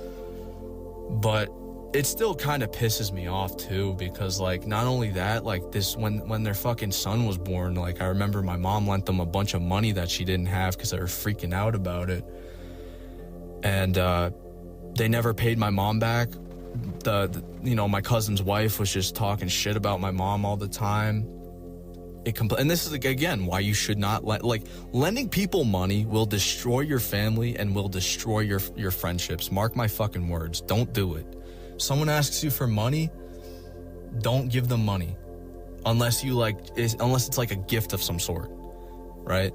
Don't do it, because it just completely destroyed like that side. Like, because now like the wife is all mad. My cousin, you know, since he's like a oofy doofy supreme, he won't talk to anybody really. Like, you know, they don't talk to anybody, and because like his wife was like, I don't want you talking to your family. They're horrible people, even though I was lent like a bunch of money. So it's really just lame and fucking stupid to me, honestly. And I guess he just couldn't cope and just ate a bunch of shit, like, because that was just like his cope, you know, just like eating food, you know. And now he's like, I think like close to 700 is what my cousin said. But I don't know, even like, I'm gonna say this, like even like living with her for like that month and a half, like it was just like annoying, because like I couldn't shower because I had like all these casts on, right? And I couldn't really walk unless I crawled on my fucking knees and left hand. And like, especially during the beginning, you know, during like the healing process. And the doctor was like, yeah, you can't get these casts wet because, you know, if they get wet, you're gonna get an infection, you're gonna like be screwed. So I like literally needed help to shower, and she was just fucking screaming like, you need to take a shower. I'm like, I need help. Like, I can't do it, you know? And she was like, well, when you're here, you know, I would just like lay in this bed just in pain for like that first like few weeks. Yeah, like it sucked, you know? Just door dashing food. She would get like all mad when I door dash food, because I was so bored, you know? I was just door dashing a bunch of fucking garbage supreme on deck, you know, just like slopped over to the house. You know, whatever it was, just like, it was a lot of money too. Like DoorDash, like you end up spending a lot of money. And she just wanted me out of there, you know. She's like, you smell, you need to take a shower. I'm like, I need you to fucking help, like, wrap this up somehow. And she's like, when you're here, you're gonna pay for your own stuff. I'm not taking care of you. I'm not babying you. But I'm, you know, after like everything was like kind of normal and like I could like walk a little bit, I just fucking left, you know, without saying anything. You know, I do that a lot. Like, that's like a common theme in my life. If something's going like wrong, because like everything was fucking fine until that point. You know, everything's good now, but like every time I get like friends and family, just unnecessary like just drama gets like fucking dumped onto me for some reason. I don't know what it is. Like I just don't know. I don't know. I'm not good with people. I just prefer, like, I love living in my car for the time being. I don't mind it. You know, it's not like the worst thing in the world as long as like I stay sober and away from alcohol. I don't mind it, you know, because I have work to keep me occupied. The guy I work with is fucking cool, you know. I don't like really, I'm not a fan of like friends and family. So after that, I'm like, yeah, I'm definitely now for sure just done with like family. But yeah, you know, what I want to say, you know, about like the, you know, the sloppening, you know, the Chinese buffet and all that shit. So that's been something that I kind of got addicted to it like in 2023, I believe, like when I started living with my dad, because these places are fucking everywhere, man. Like there will be like Chinese buffets like on like every corner, I swear to God. I don't know how they stay open, because I just remember this one fucking day I was with my grandma, because, you know, my grandma, you know, she would go to this Baptist church and we would go to the buffet like every Sunday. And since like a lot of people, like lots of Southerners are like very religious, you know, as it is. And I just remember this one Sunday just pulling up there. There's so many fucking people. It was like just a random, like, I don't know, 12 p.m., 1 p.m. type of day. And these, you know, these women, like the workers there, you know, they were just screaming at these fucking people, just telling them to leave. Cause they, like, it's just like slop central. Like most people are like really heavy down there as it is. It's just, I don't know if it's just like the boredom, the unemployment, just, cause that's the thing. When you're bored, you just like eat a bunch of food, at least for me, you know. I wish in my life I had never discovered fast food. Because like that's kind of like why I go to Chinese buffets and get fast food anyway. Like if I go like a certain amount of time without eating anything, I'll start thinking about like just some random fast food place, like oh, Wingstop, oh, Burger King, I could go for a fucking Whopper, yeah. And just order like an unnecessary amount of food and just eat it and then regret it like 10 minutes later, pretty much, you know. I have done a lot of water fasts in the past, you know, which were, I mean, those were pretty difficult, don't get me wrong, but I've been on lots of diets before. It's just it's very hard to stick to them. It's extreme. Like, I know I can do it this time, but it just seems like everyone knows what to do to lose weight. They just don't do it. It's just like this weird discipline type of fucking thing that goes on, and like life circumstance and like stress. Like, if I just ate, like, ground beef and eggs like, if I legitimately I actually might do that, because that's not really that messy, but, like, I might just cook that every day, just, like, ground beef with a little seasoning and, like, some eggs, but I need to, I don't know. I'd have to figure something out. I mean, I don't know, I'll figure something out, but, like, if I just did that every day, right, throughout the day, just ate some, like, ground beef, like, maybe, like, prepared it or something, like, meal prep that shit for, like, the next 3 months, like, you would see significant weight loss. But the problem is you're addicted to the fucking slop. You know, you're addicted to, like stuffing your face with this hog shit. You know? And that's why, you know, the Chinese buffet, like, I'll be craving it. I'll be like, and I don't even get, like, the good stuff either. I get, like, I'll get, like, dumplings, like, the fucking sushi rolls, noodles, just, like, absolute bloat hog the shitted garbage, you know, just stuffing my face with it. 10 minutes later, getting another plate and just overloading, you know, because I feel like it's like such a good deal. Like, you could sit there for an hour and eat, like, for at least for me, like $50 of food for, like, you know, $13 or whatever, you know. But yeah, the southern states with the buffets, they don't fuck around. Like, they will throw your ass out if you eat too much. Yeah, like, you eat too much, get out now. And you're gone. You know, I've seen it happen, you know, and I even remember this one time I was in the fucking bathroom, you know, all the stalls were occupied, and, you know, I was just kind of standing there waiting, and I was like by the sink. I was like pretending to wash my hands, like just not to like fucking look awkward, because there was like a lot of people waiting to like probably just lay off just like absolute fucking logs in the toilet, because this one guy came out, guys, and he goes, like he's washing his hands next to me, and he just goes, "I'm sorry, buddy." And I was like, "What?" He's like, "You don't want to go in there." And he's like, I'm sorry. Like apologizing for shitting in the toilet. I think he clogged it, because when I fucking, because I was curious and I opened the stall, I've never seen a shit like this. It looked like a fucking, it was vertical. It wasn't even like slopped off to like the sides of the bowl. It was like perfectly fucking vertical, like a I don't know, like an Indian rattlesnake. You know how like they have like the rattlesnakes that just poke their heads up? And I was just looking at this, and I had to leave after that. I swear to God, because there's just like so many people. It was really weird. Like it was that like in history, that for me, that has to go down as like one of the weirdest fucking things I've ever seen in my life. Just like you're waiting on this line for people who have to like lay off massive logs and toilet clogs, you know. I mean, Jesus Christ, you know. I feel bad for like the you know, the guy that has to like do the unclogging, you know, like what do you even do? Do you just like remove the log with like a pair of like fucking, I don't even know, like you put on gloves, use like the tongs or whatever to like extract the shit out of the toilet? Like oh my fucking God, bro. You know, I even remember one time, this was like a buffet down there too. There was somebody like shit on the floor, but it wasn't like a normal shit. It looked like throw up.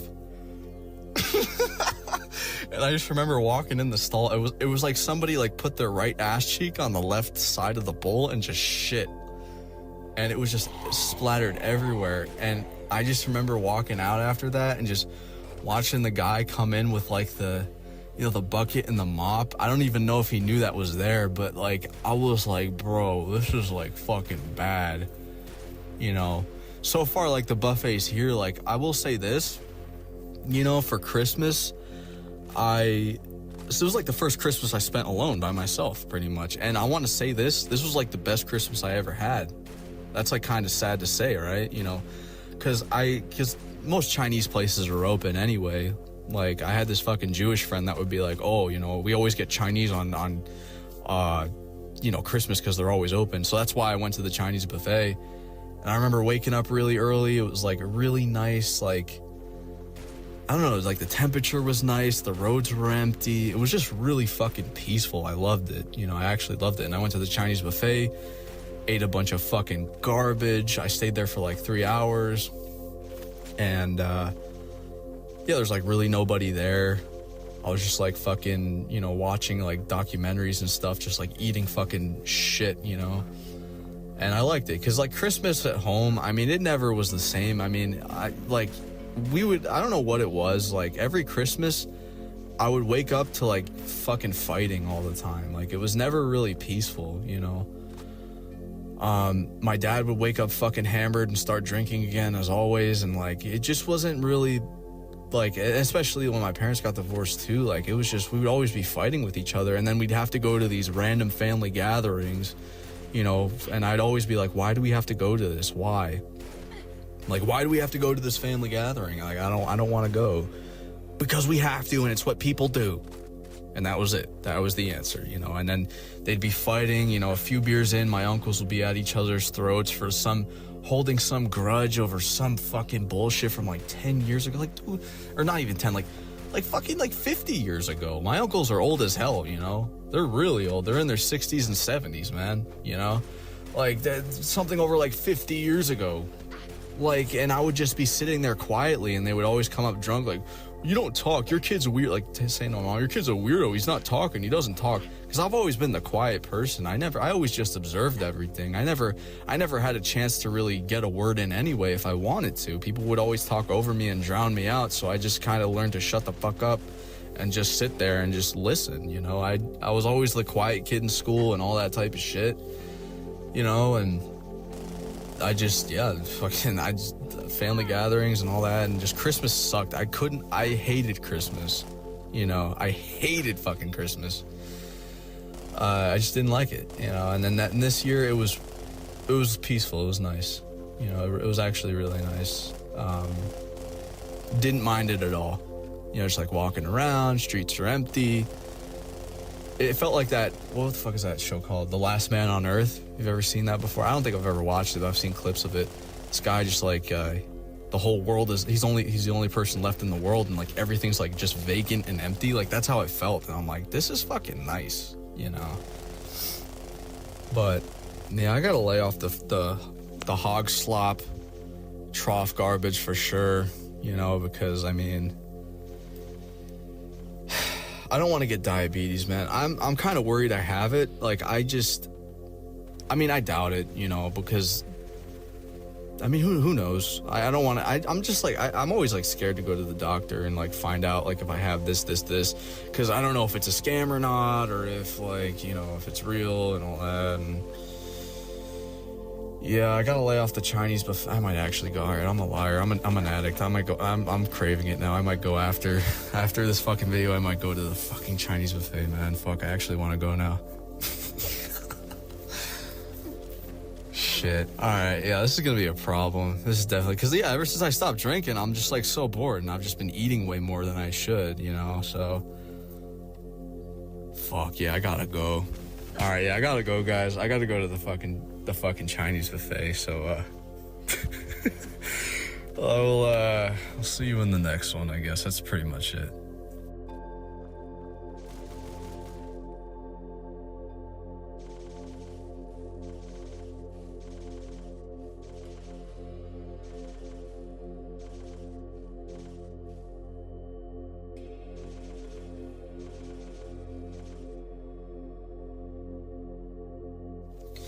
All right, what's going on, guys? Today I want to talk about, you know, the economy, car living, and just, you know, my thoughts on roommates and stuff like that, because, you know, I don't know what it is. I don't know if it's just like the algorithm like recommending me stuff like based on what I watch, but I will, like, over the past like maybe year, I will get recommended a lot of like videos of like, oh, I'm 23 and I just got kicked out and I'm living in my car and I work a minimum wage job. You know, like I will see that a lot.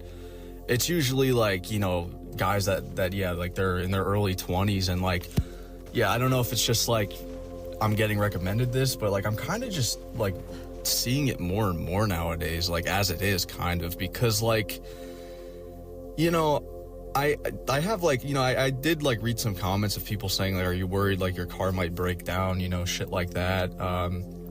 I mean, I worry about that sometimes, like, don't get me wrong, like, my fucking left windshield wiper broke, and I had to get that fixed, because I don't know anything about cars, you know, unfortunately. Like, I think the whole irony of all of that, too, is that, you know, my father was a mechanic, and he was extremely good at what he did, you know. But, like, before my parents got divorced, like, my mom would always be like, you gotta teach him how to, you know, fix cars. And I was a young kid, you know, I was like maybe like 6, 7, 8. He would always, like, that's all he did, you know, was work on cars pretty much, but he didn't like it, you know. Basically, like, my grandfather was like, you know, you need to be a mechanic because that's what my grandfather did and that's just what we do. And my father was like, okay, you know. And apparently, like, he built his first like motorcycle at like 10 years old or something like that. He had been doing it for his whole life, you know, like essentially like pretty much like 60 years he's been working on cars. He knows everything about cars, and I don't even know how to fix a tire, you know. And I kind of notice now, like, I know South Park kind of made like a joke about this, but it's like the dead truth. Like, people, like, no one's mechanically inclined, especially like Gen Z. I would only even like 100% assume, you know, Gen Alpha, they're not gonna know shit about like how to fix cars and all that. Even my mom can fix a fucking tire, you know what I mean? But I don't know. I think, you know, if my parents stayed together, maybe like in my teenage years, like I probably would have been able to, like, you know, as like my brain developed, I probably would have been able to like understand it. But he never really showed me anything. Like he just didn't really, and I was like too young to probably understand it anyway. Like, oh kid, this is the combobulator and here's the flux capacitor and the doohickey. Like I just was probably too young anyway to have a full understanding or grasp, and he just didn't want to do it, you know. Like, we had so many acres of fucking land where, you know, I grew up, and he would just fix cars all day pretty much, drinking beer. And I just, you know, never learned anything about cars. Not a single thing pretty much, you know. Even the first car I owned, you know, I had it for about like maybe 4 years. I never got the oil changed because I didn't even know that was a fucking thing, you know. And I would always wonder, like, what the fuck's wrong with my car? And yeah, that's just how bad it is, you know. And I know I'm not the only one, you know, which sucks, but, you know, that kind of leads me to, like, think, like, maybe I could do this for, like, another year, like, and then I'll probably get an apartment or a place, because I'm always kind of trying to prepare for the worst, you know, like, I just keep thinking, like, if I just save up money and, like, I have enough to, like, lease an apartment for a few months, like just in case like something happens, you know, I'll be able to like have a place to stay. Because it's really no different than like how I was living like prior and previously. Honestly, I'd say it's more freeing, you know, because I feel like the average person, right? Like if you're not like a super socially isolated person, you have like healthy friend groups and like a normal functioning family. I mean, first off, they're not going to let you live in your car, probably. I was even thinking about this article I read. It was like from the New York Post or whatever. Apparently, like millions more women own homes than men. Like single women own more homes than men. This could be like for like a variety of factors. I mean, they're older women who are divorced or whatever, but it's still interesting regardless, you know, because I feel like anyway, like society wouldn't let like women and children like suffer on the streets. They just wouldn't, you know. That's why you see like lots of homeless men who are just like, especially, you know, the veterans. And it kind of, you know, it does make me like really sad. Like these guys are just like treated like complete shit, and then they turn to drugs and all that just to cope, you know. Because like I remember seeing this one video of this guy just like completely, I don't know what the fuck he was on, but he was like covered in like dirt, surrounded by garbage, and the guy was just having the time of his life. Like if he was sober, he would have been like, dude, I can't take this, you know what I mean? And the guy was like, this is my garbage, yeah. And it was just, I don't know, it was just like very brutal. I'm like, jeez, man, you know. But yeah, it's like living in my car is really no different than how I was living prior, because it's like, you gotta understand, like I never really did anything for myself as it was. I had no real skills.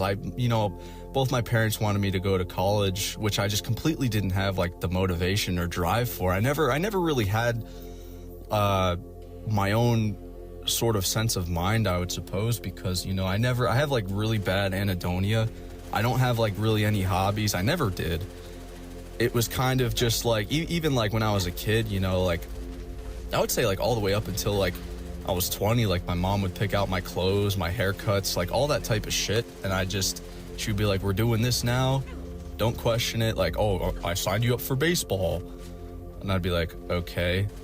And I never wanted to do it because first off, I mean, it was just hell on earth anyway. Like just basically, like, I've never been like a social person. I've always kind of been like an outcast. I mean, not even like an outcast, like, because outcasts, at least they get, you know, they become friends with other outcasts. I would say more just like, I don't know, I would just have to tolerate everybody pretty much. Like, out of all the sports I played, it was always the same shit. I mean, some of the seasons were bearable and like normal, like the kids wouldn't fuck with me at all, but like there were lots of times where like they would just wait till the adults fucking turned around or whatever, and they would just fucking like punch me and just do like random shit. And I just couldn't, like, I would just like beg and plead, like, please don't take me to fucking baseball, please don't take me to basketball, please don't take me to soccer. And they'd be like, no, this is part of being an adult. And I never enjoyed any of that stuff, and I kind of just really just did what I was told, you know. and it even got so bad to the point where like I still like I will always be like an extremely indecisive person. I can't make a decision for the fucking life of me, you know. And then like unfortunately when I like started drinking, I kind of like everything just kind of like worked. Like I made decisions like that. Like it could be a couple beers, I'd be like, okay, I need to do this and this to fucking improve my life, and do this and this and this, and that's, I would just have like a clear sense of mind, you know. But I'll always like naturally be a very indecisive person. Like every time I would hang out with like a friend group or anything like that, you know, like I've always had like usually like 2 to 3 friends, like pretty much my whole life.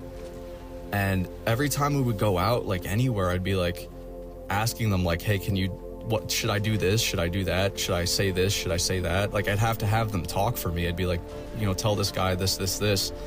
And they'd be like, you know, it's your life. Like, but I'm like, dude, I don't know what to do. They're like, what do you mean? I'm like, I don't, just talk for me. Like, should I do this? Should I do that? And they'd be like, I don't know, dude. You know, because, you know, when I used to live with my mother, like in my teenage years and like early 20s, I kind of, you know, it would just be like with anything, like to like job interviews, stuff like this, like just randomly getting in the car for like therapy appointments. And she would, like I wouldn't question it, and she would talk to these people for me, you know, all the time. I would just sit there quietly, and because she would be like, I know the right words to say to people, just follow my lead and just sit there and don't say anything. I got this, I'll get you what you want. And I never really learned how to kind of socialize with people. I would say it's like a very like extreme case of like arrested development. Like even now, like I don't even, like I was just talking about my left windshield wiper when I had to get it fixed. I didn't even, like I walked into like this random shop and I was like, can you fix my windshield wiper? And the guy just like looked at me like I said it like very rude, but I don't know, like I didn't know, like I don't know if it's polite, like, you know, like I just kind of never learned how to like socialize properly with other people, you know. But you know, nowadays it's just it's because, you know, I used to like lay in bed all day, every day, like back when I was living in New York, and just not really do much, just try and like keep myself occupied. I was always constantly like bored, not knowing what to do, until my mom told me like, hey, we got to go to the doctor, we got to do this. And she would be like, you know, oh, you're laying in bed too much, you gotta see a psychiatrist, there's something wrong. So, you know, and I wouldn't question it, you know. And yeah, I always like wore like the fucking, like, I just find it funny. Like I just thought about this just randomly. Like I would wear Velcro sneakers and Crocs a lot. And I remember like one day, like this fucking kid, he was, because, you know, we were in the locker room and I always wore like the tighty whitey underwear, like just like these white underwear that were just completely skid marked. I don't know why the fuck they were skid marked, but like, it would always have a shit stain in the back. And I would wear the Velcro sneakers. Like I remember my freshman year was when I was like, I can't wear these shoes anymore, because the guy was like, this kid was like, why the fuck do you wear Velcro sneakers and tighty whitey underwear, you know? And I'm like, well, the Velcro sneakers, like, it's just easy. And I still don't even see a problem with Velcro sneakers, honestly. I mean, now I fucking wear like Timberlands and shit, like just work boots all day, every day. I even sleep with them on, but, you know, like, I just was like kind of clueless, I feel like, you know. I would wear like cartoon shirts and just like khaki shorts or like cargo pants. And I just didn't really care about it at all, you know. I always had a plethora of like shitty haircuts. Like, you know, I had a buzz cut my whole elementary school, which I got fucking completely bullied for. Because I mean, since I'm a redhead, and like, I mean, I've kind of gone back to my roots now because, you know, I've been shaving my head now. But like back then, it's like, what the fuck? Like I would see this barber, it's like, okay, we're gonna shave your head so that everyone in school bullies you. It's a really smart idea. And they would just get the buzzer out and just go fucking right off my head, you know. And I just didn't question it. Like, it just, I don't know. And I just, again, like one day I had to say to my mom, I'm like, listen, I need a different haircut, this is not working. She'd be like, well, it's fine, you know, you look neat and nice. And I was like, okay. And then I always had like this fucking like wheat waffles fade, like this like puff ball on like the top of my fucking head. Like I just never had good hair as it was, you know, just very thin, greasy, just not that. And, you know, being a redhead too, I I don't know. I thought about dyeing my hair multiple times, but you gotta understand too, like, when the roots start to come back in, since red hair's really fucking, like, you could see through it at the top of your head, it's gonna look like you're even more balding, like you're even more fucking bald. But yeah, you know, I never really had a mind of my own. I still really kind of don't. Like, I was always extremely codependent. Like, it's been hard. It has been hard for me. Don't get me wrong. I have gotten suggestions of, like, you know, why don't you find like a roommate or something, you know, some roommates to, I mean, that could either end really bad or really good. I mean, it just all depends on who the people are. Like, I remember like a year and a half ago, I had to go to this fucking group therapy shit that I called the Ramona Flowers Academy, and there's this kid who he was living with these 3 other roommates in like this really small apartment. He was paying like $2,000, so they're all paying like $2,000 each, like something crazy like that. And he would just nonstop bitch and complain about these guys, like they just fucking smoke weed and they you know, their rent is always late, you know, all that type of shit. And just complaining. And I'm like, yeah, I guess it really depends, because, like, you know, I'm always preparing for the worst, and I always assume the worst thing is gonna happen to me, because it's just been like a common theme in my life, just the worst shit imaginable, like, happening. I mean, sometimes some things work out, don't get me wrong, but like, I don't, like, the thing is, if I were to have roommates, like, especially like where I'm at now, it would be really cheap to like have, like, maybe, like, I don't even know, like, for like a house. But I've just gotten so used to like just being alone, and like I just can't stand drama. I'm an extremely like confrontational person at all, like, whatsoever. Like, I just stay away from drama and people, you know. And I feel like, you know, like, if you just like leave me alone and like you're good, like, I'll be good. Like, that's pretty much how I've like always lived by. Like, you do you, like, I don't care, you do you, you live your life, just like let me do my thing, pretty much, and like we won't have problems. But I wouldn't want to, I'd probably just like keep it like small talk, because you don't want to like say nothing at all, because like people are gonna think you're fucking weird. But I just like having privacy now. Like, it never seemed like, even when I was living at home, it just seemed like every like fucking half an hour, you know, when my mom was home, she would just barge into my room and just start screaming like, get out of bed, do this, do this, do this, you need to, like, just, I don't know, like, just begging me to like get out, like, especially like after high school, you know, just begging me to get out of the house and go see friends. And like, I never really saw friends that much, maybe like once a month, once every 2 months, especially during like college. I never really saw them, and they all had girlfriends. I was the only one that didn't, you know. They've had like multiple girlfriends. I had never had one. And they were always busy, always doing this. So she would like try and get me out of the house, and I would just be standing there like, what do I do now? You know, like, there's no one to talk to, there's nothing to do. Like, shit costs money now anyway. And it's like, I would just get in my car and just drive around and just be like, oh yeah, I went out with friends, yeah. Like, I would just drive around for like 3 hours, you know. And I mean, it's always kind of been me in my car anyway, because like, even I would say like, what, like December of like 2022, 2023, like, I would sleep in my car like some nights anyway, because that's how bad like it was, you know. Like, I just didn't want to go home to get like yelled at for no fucking reason, you know.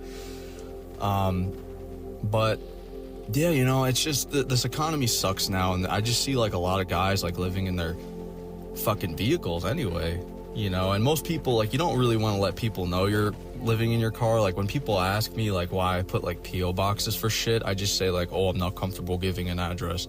Like, that's really all you gotta say, honestly. But I don't know, because I could have, I feel like, you know, like, yeah, because my parents wanted me to be a cubicle cuck, like, just, oh, you need a comfy office job so you can, you know, just have no exercise and just sit there for like fucking hours.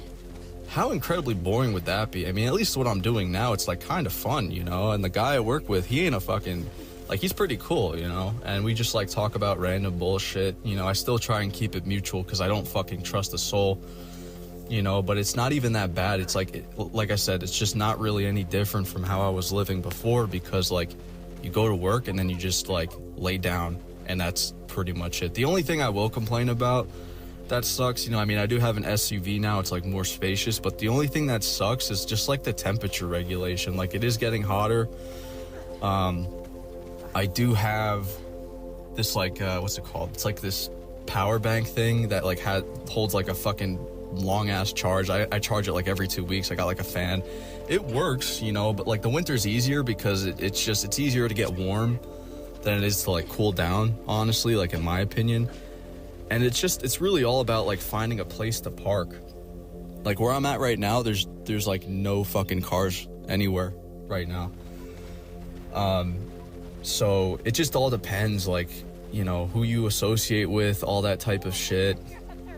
But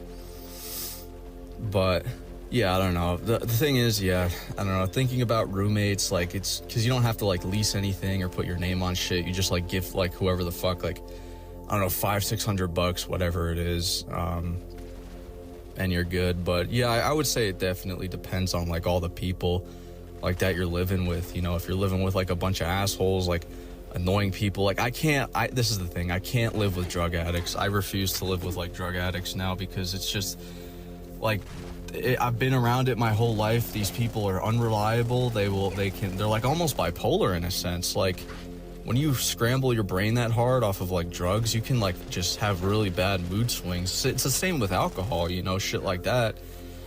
Even marijuana, like even weed, I can't do it, you know.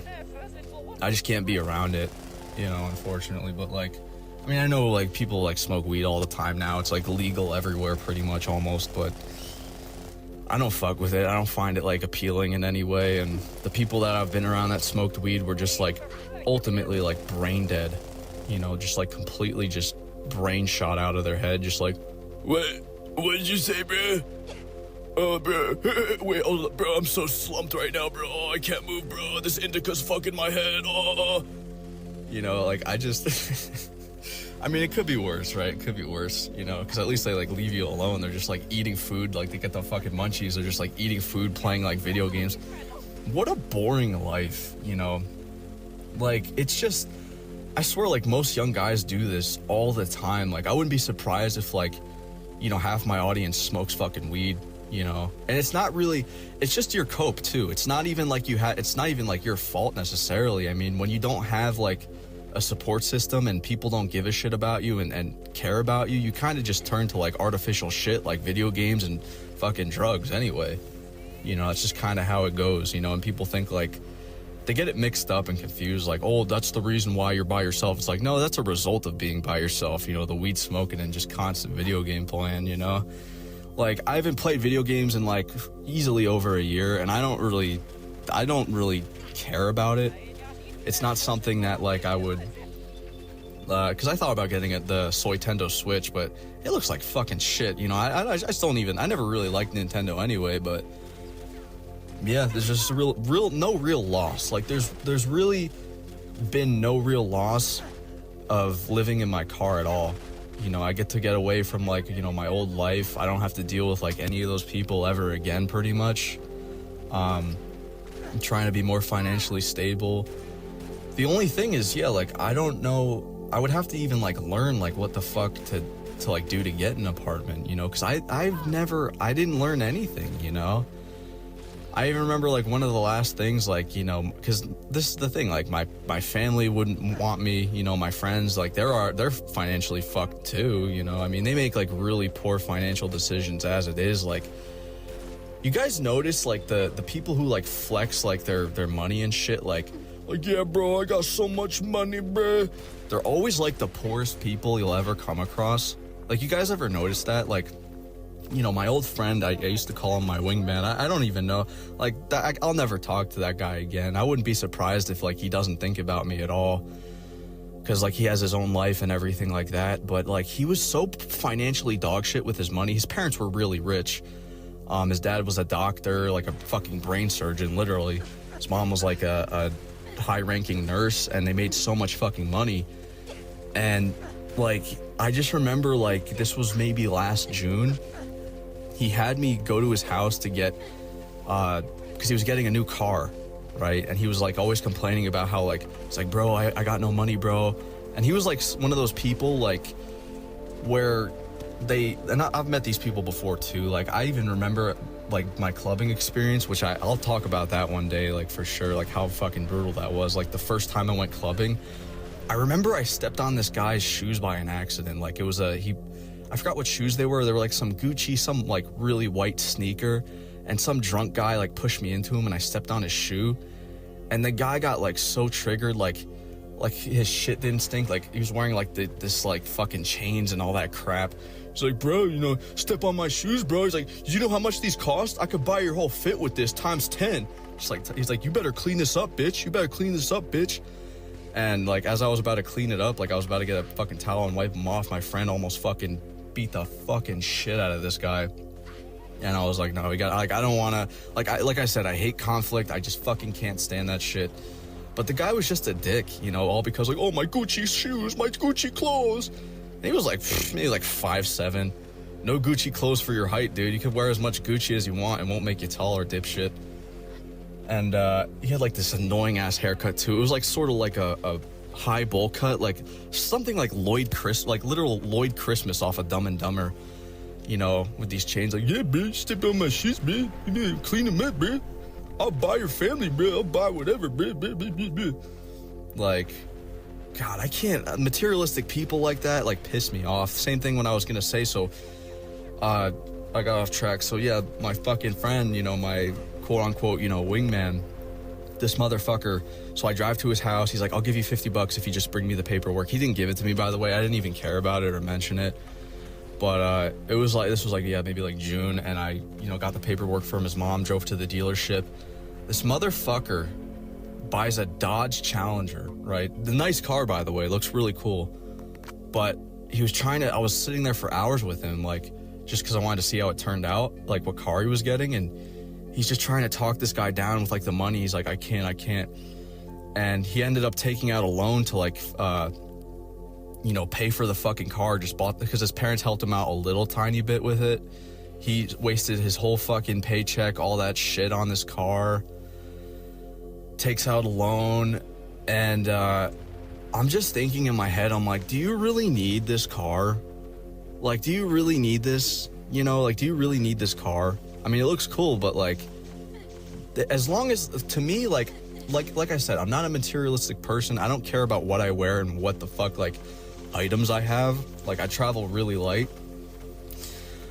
Like, what, as long as a car works and it has wheels and it's like a good stable car, that's fine. I don't care what the fuck I'm driving, you know. But him, he's like, no, bro, it looks, and he, you know, he had like watches and stuff like that, like Rolexes.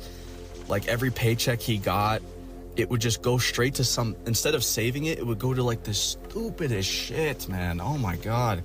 He even lost one of his watches one time, and he's telling me, he's like, it was like $2,000, like next paycheck I'll buy another one or whatever, it's no big deal. And I'm like, dude, I'll find the thing for you, bro. Like, what the fuck, $2,000 for a watch? I'll fucking pawn that shit, just get a free, you know, $2,000, you know, just to save. Because I've never, like I said, I don't spend money on stupid shit. The only stupid shit I spend money on is like food and like previously alcohol. That was like the main thing. Like, the bills always come first, right? But I don't, like, I've been wearing the same clothes for fucking years and years and years, and I just don't care about like the newest fashion or like the newest video game console or the newest like anything. I'm like so out of the loop with that shit, you know? Like, and I've always been like this as long as I can like fucking remember, like when they would say like, oh, if you won the lottery, like, you know, what would you buy? And like, I would just tell them, like, I would just save it and like retire, you know, maybe like invest it in something and just like retire in like a really small apartment. And they looked at me like I had fucking 5 heads, like, oh, I would buy a car and I would buy this and I would buy a mansion and a pool. And what, just blow all your money so that you go into debt and shit and you're fucked? Like, I just don't understand people's like logic and thinking with that, you know, at all. Like, the whole one fork, one plate, one spoon. Like, if I were to get an apartment, I'm telling you, it would be so, I'd probably do what my dad does. I would never turn the lights on just to save electricity. Like, I would be like, if you ever seen that TLC show called Extreme Cheapskates, that's how I've always lived my life, you know. And like my mom would always get upset, like, you know, when I started working, she was like, why don't you buy yourself something nice? Why do you keep saving your money? Why do you know, you should really just you know, save a little bit and spend. You know, you're only young once. And I'm like, I don't care. Like, I don't care. I don't care about materialistic shit, you know? Like, everything I have is what I need, and what I need is good enough, essentially. Like, so yeah, if I were to get an apartment, whenever that may be, it could be like, I don't even know, next month, 2 months, a year, who the fuck knows, you know? Because I don't want my car, like, getting fucked. And then, like, if it breaks down completely and just fucking craps out, I'll have to get, like, a motel room or something for, like, however long it would take them to fix it, you know? Which would suck. I'd probably have to take an Uber to work. And probably, like, lose money, I don't know, but, I don't know, it just, you know, I've gotten, like, kind of comfortable with how I'm living, like, it's just been, like, not the worst thing in the world. The only thing that sucks is, like, I can't drink anymore, man. That's the only thing that sucks. So I've just been, like, really bored. Like, extremely bored, you know? And I really just don't want to meet new people. You know, especially since I have no one, like, behind my back. Like, I got nothing. I don't think you guys, like, genuinely understand this. I got nothing. Like, I don't have friends anymore. I don't even, like, I've changed my number. I don't fucking talk to anyone in my family. I don't really give a shit, you know? Like, last person I talked to was my cousin. You know, and like, what, maybe like late February was the last time I talked to her, and like, it just wasn't even like a good experience. And I'm like, why am I, like, I don't know, I can't see myself ever living with like people in like an apartment or like family ever again. Like, I don't know, I can't, there's just something about it, like, I can't meet cool people. Or I don't know if maybe it's me. Because, like, I have, like, really bad, like, fucking social skills. Like, I know I can talk, you know, to myself, like, by myself and make YouTube videos, no problem. But you don't want to be talking about this weird shit, like, in front of people. You want to just, like, you know, kind of, you want to keep in the loop with, like, pop culture and, like, whatever the fuck people like. I don't know, just to have conversation. And, like, I'm just always too tired and just too unmotivated to just even try or give a shit about it. And I'm just kind of, like, really content that, like, I just don't really have any drama, you know? But yeah, I mean, as far as, yeah, the whole minimalism thing, like, forgot what YouTuber it was, but he did make a video saying it was like a major problem. It was like some meme screenshot of like it was like a TV and a mattress on the floor. And I'm not even kidding, that's actually what I had, like, because I knew I was gonna get, you know, we're gonna be homeless and all that shit, like, because my grandmother had sold the house, and I fucking knew that, like, we were, like, moving all this shit out, throwing shit out, and for months I had, like, this TV and just this mattress on the floor in a room, and that was it, you know?